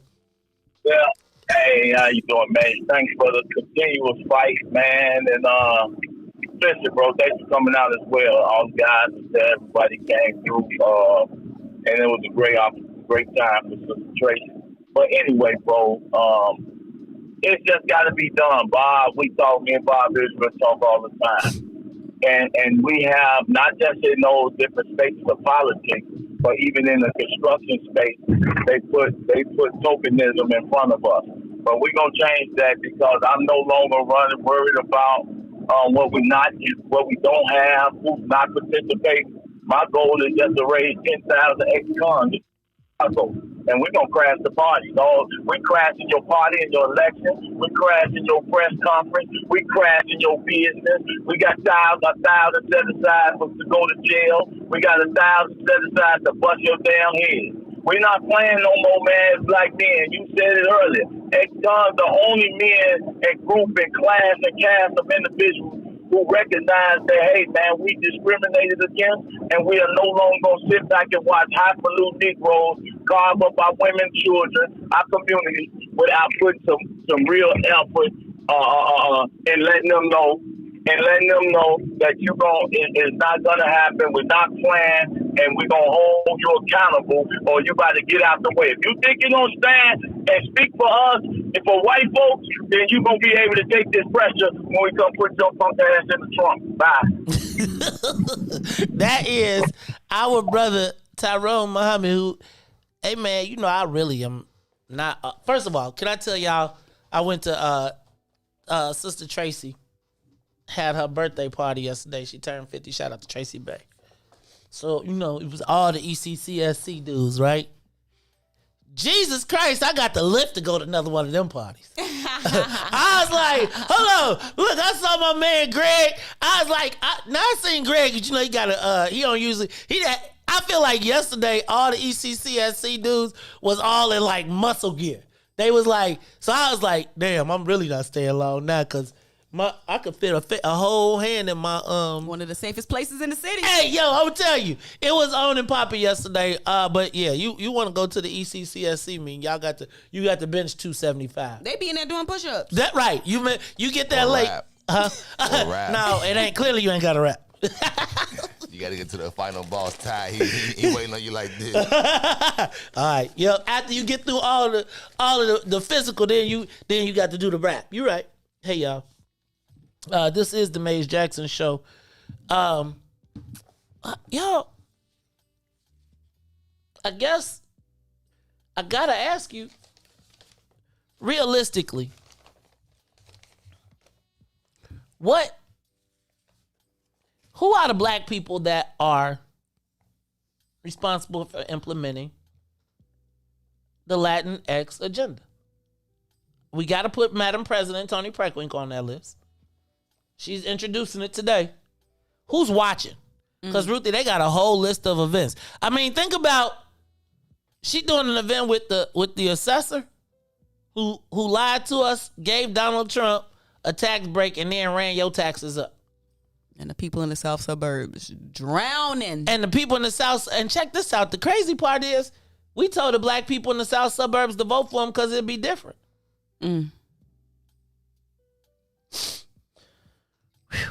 Ruthie, how are we participating in our own demise? Like, I guess the thing that's so crazy for me, and I'm going to let you answer, is why do I see this and nobody else does? Or I'm not going to say nobody else because maybe it's not me. Maybe sometimes I feel like it's crazy.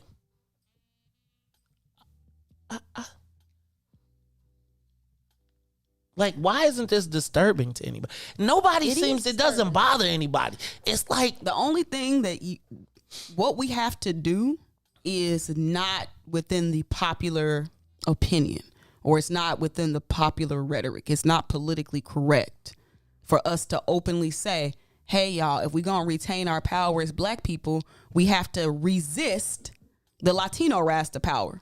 That's not necessarily a conversation people are having in private. They'll have it in private, but any black elected official that's not pushing a black agenda is helping the Latino agenda. So, like, why don't they, Ryan, I see you, man. Why don't they want to speak on it? Because you know how when Trump and the Republicans be like anti-Latino, anti-immigration, and it's like it's vilified. And so as black people who have been oppressed, sometimes it don't feel good to oppress other people or to not let people rise to their power. But we are literally depleting as we speak. So if we don't, it's addition and subtraction. But if you are a black elected official and you are not actively promoting a black agenda, then you are helping the Latino agenda progress. Can you be for black people without being anti-Latino? I don't, and that's the challenge. Right now, we are in a position where as black people, our backs are so far against the wall that you have to come out swinging. We can't come out trying to hold hands. But that ain't popular. I guess it just feels like, to me, we don't. Thank you, Dewan, for saying we got to put our mask on first. But I feel like we have been bred to be everybody deserves to live and do better than us. Collectively. I don't think that I don't know that our elected officials see the same worth and value in us, or that we even deserve the same. Because I was just thinking, like, again, Ruthie, when you look at all this, all the white people, ask any of these black elected officials that are making this stuff, how many black lobbyists are in, or how many black policy advisors do they have? You know what we need? What? It's marketing. Latino people been beating this drum for so long that it's like a campaign they've been running. Kind of similar to like how the LGBTQ people had been running a whole campaign. You capture and change. But I'm saying, like, if you think about it, so what's wrong with us actively campaigning out loud and making it okay for us to talk about black power? Because they done did it. Like, literally, if you look at what literally so what's wrong with us being able to also talk about it, create our campaigns, have our elected officials hit the trail and talk about the black agenda? Because they've been convinced that when you talk black, remember I told you, most black elected officials are convinced that once they start talking to the black folks, that they'll lose the white folks, even though the white votes ain't gonna be with you. Like, it's just crazy. Because we're always convinced we gotta deny ourselves in the effort of appeasing anybody else, and as soon as they get an option, they bounce on it. But that's how we have been conditioned to survive in America. Is you separate yourself so you can get ahead. And we done place so much honor and okayness in that it's almost like a cycle of what we strive to do to get out.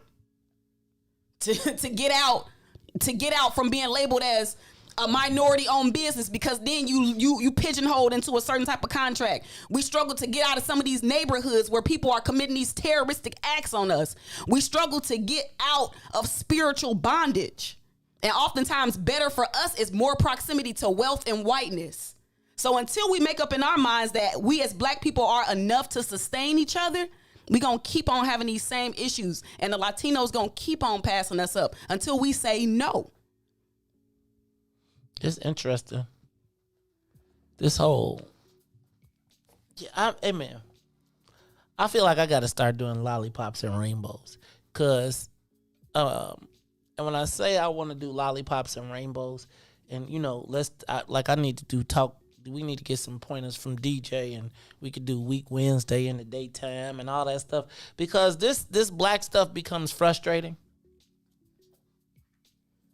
cause we allowed the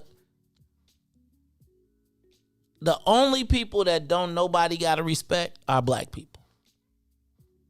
And black people affirm that you ain't gotta respect us. That's what's the crazy part. Like, black people tell you that Negro ain't jack. Self-worth. So, congratulations, y'all. It's Racial Equity Week. We are going to be checking out finding out the new Latino agenda. Can somebody make it their job to figure out who the black people are that are responsible for implementing the Latino agenda? Like, it bothers me that when I look at the story in the paper, they got the sister with the braids up in there, and then they had the audacity to invoke George Floyd as part of what she said, an equity theater. As they talk about expanding the Latino power promotions and all of that good stuff. And then they throw a little slavery in there, so we can't forget. Because when you hear racial equity, you think, oh, they're going to count black people. Just think, We read the whole article, and the only thing we found out about was black women and slavery in 1619. Whew. Well, at least Riis made it. You know what I'm saying? We ain't even, and look, you see how nice I was? I didn't even, You a nice person. Riis, it was so great. Thank you for joining us today. I appreciate it. I'm glad that you made it, man. I'm glad you were safe. I'm glad nothing happened. Shame on that alarm for not setting itself last night. Dang, Right? man. You know what time you needed to get up. Right. Precisely. Tell them, well, you must got a Android or something? No, I got an iPhone. Your iPhone don't just got your patterns down and be like, set the alarm. Anyway, it don't make a difference. Because Riis, we're just happy you made it, man. Thank you. My mental health is so well intact after you said that. Thank you. I'm glad. Anyway, to play some violins or something and maybe play a little dion because we got to get up out of here. This is the Maze Jackson Show. So for Maze and Ruthie, Riis, and I think we just gonna cut Todd because he made me print that paper. I am the host of the Maze Jackson Show, asking every single day, should I start changing it to what's in it for the Latino people? Because, I mean, it seemed like that's who gonna win. And maybe I need to align myself with the winners since we don't see no value in us. It's a lot of black people around here for that to be. Can we do like a poll? Can we get like a phone? Can we get some people to call all the elected officials and be like, what role are you playing in the Latino agenda? And then get their responses. Could we get like a call log to do that? A bank? Y'all don't want to do nothing. Like, what role are you playing in the Latino agenda? Oh, my job is to take all the housing. What is your job? Oh, y'all ain't getting no corn on none of the corners no more. And you? I will be selling all of we taking over you know what. So for Maze and Riis, Ruthie, skip Todd. I am the host of the Maze Jackson Show, asking every single day, what's in it for the black people? And if you don't like it, man, Jesus, don't move to Cook County. Move to Cook County because they don't got an answer. Adios, amigos. Oh, God, and if you don't like it, you can still tell them. Maze, what's the word for say it? I think it's like ser, but you got to conjugate it. Okay. Just say adios. Adios, amigos. Until next time. And if you don't like it, you can still tell them. Maze said we're going to be bilingual next week. And if you don't like it, oh, dang, I said that. We out of here. Peace. Let's get down to business and go ahead and address the facts, man. Lightfoot seems more lesbian than black. Rahm Emanuel's another case. He was just as tired. 50 closed schools left much to be desired. Police had Anjanette naked on that body cam. They suppressed the footage so it couldn't touch a lot of hands. Reminds me of that 16 shots in that cover up. Both of them similar, so I went and dug it up. George Floyd killed, a lot of riots happened in the town. Southside burned and they wouldn't let them bridges down. Grandmother sick, need a prescription and plus a couple groceries. You gon' have to travel just to get it now. COVID-19 out here shutting all the business down. Not enough SBA loans to even give around. So many failed businesses that you can put them in the pile. If you don't survive the pandemic, it's gonna sit you down. We sing, dance, play ball, entertain, and crack jokes. Government infested black neighborhoods with crack smoke. System that milked us so bad, we got lactose. Still trying to find out what's in it for us black folks. We sing, dance, play ball, entertain, and crack jokes. Government infested black neighborhoods with crack smoke. System that milked us so bad, we got lactose. Still trying to find out what's in it for us black folks. Shout out to Willie Wilson, hope one day you get to send it. We need some different players in the game to handle business. Too many shady characters like Madigan and Blotto. But when you really break it down, it's typical Chicago. City full of gangsters, it's what the land was built on. Same streets with hood legends, DNA gets spilled on. Carjackers out here lurking, trying to get they steal on. Looking for a block to put them Hellcat wheels on. Let us give bogus appraisals a red line. Car crackers out here getting minimal fair time. And up the seal carry, I stay with the pipe. For Illinois gun laws giving minimal rights. Stay up on the swivel, make sure I'm moving tight. Check all of my mirrors when I pull up to the light. Pick my homie up from out of town, man, he caught a flight. He was hella nervous, told him, shorty, this is a way of life. We sing, dance, play ball, entertain, and crack jokes. Government infested black neighborhoods with crack smoke. System that milked us so bad, we got lactose. Still trying to find out what's in it for us black folks. We sing, dance, play ball, entertain, and crack jokes. Government infested black neighborhoods with crack smoke. System that milked us so bad, we got lactose. Still trying to find out what's in it for us black folks.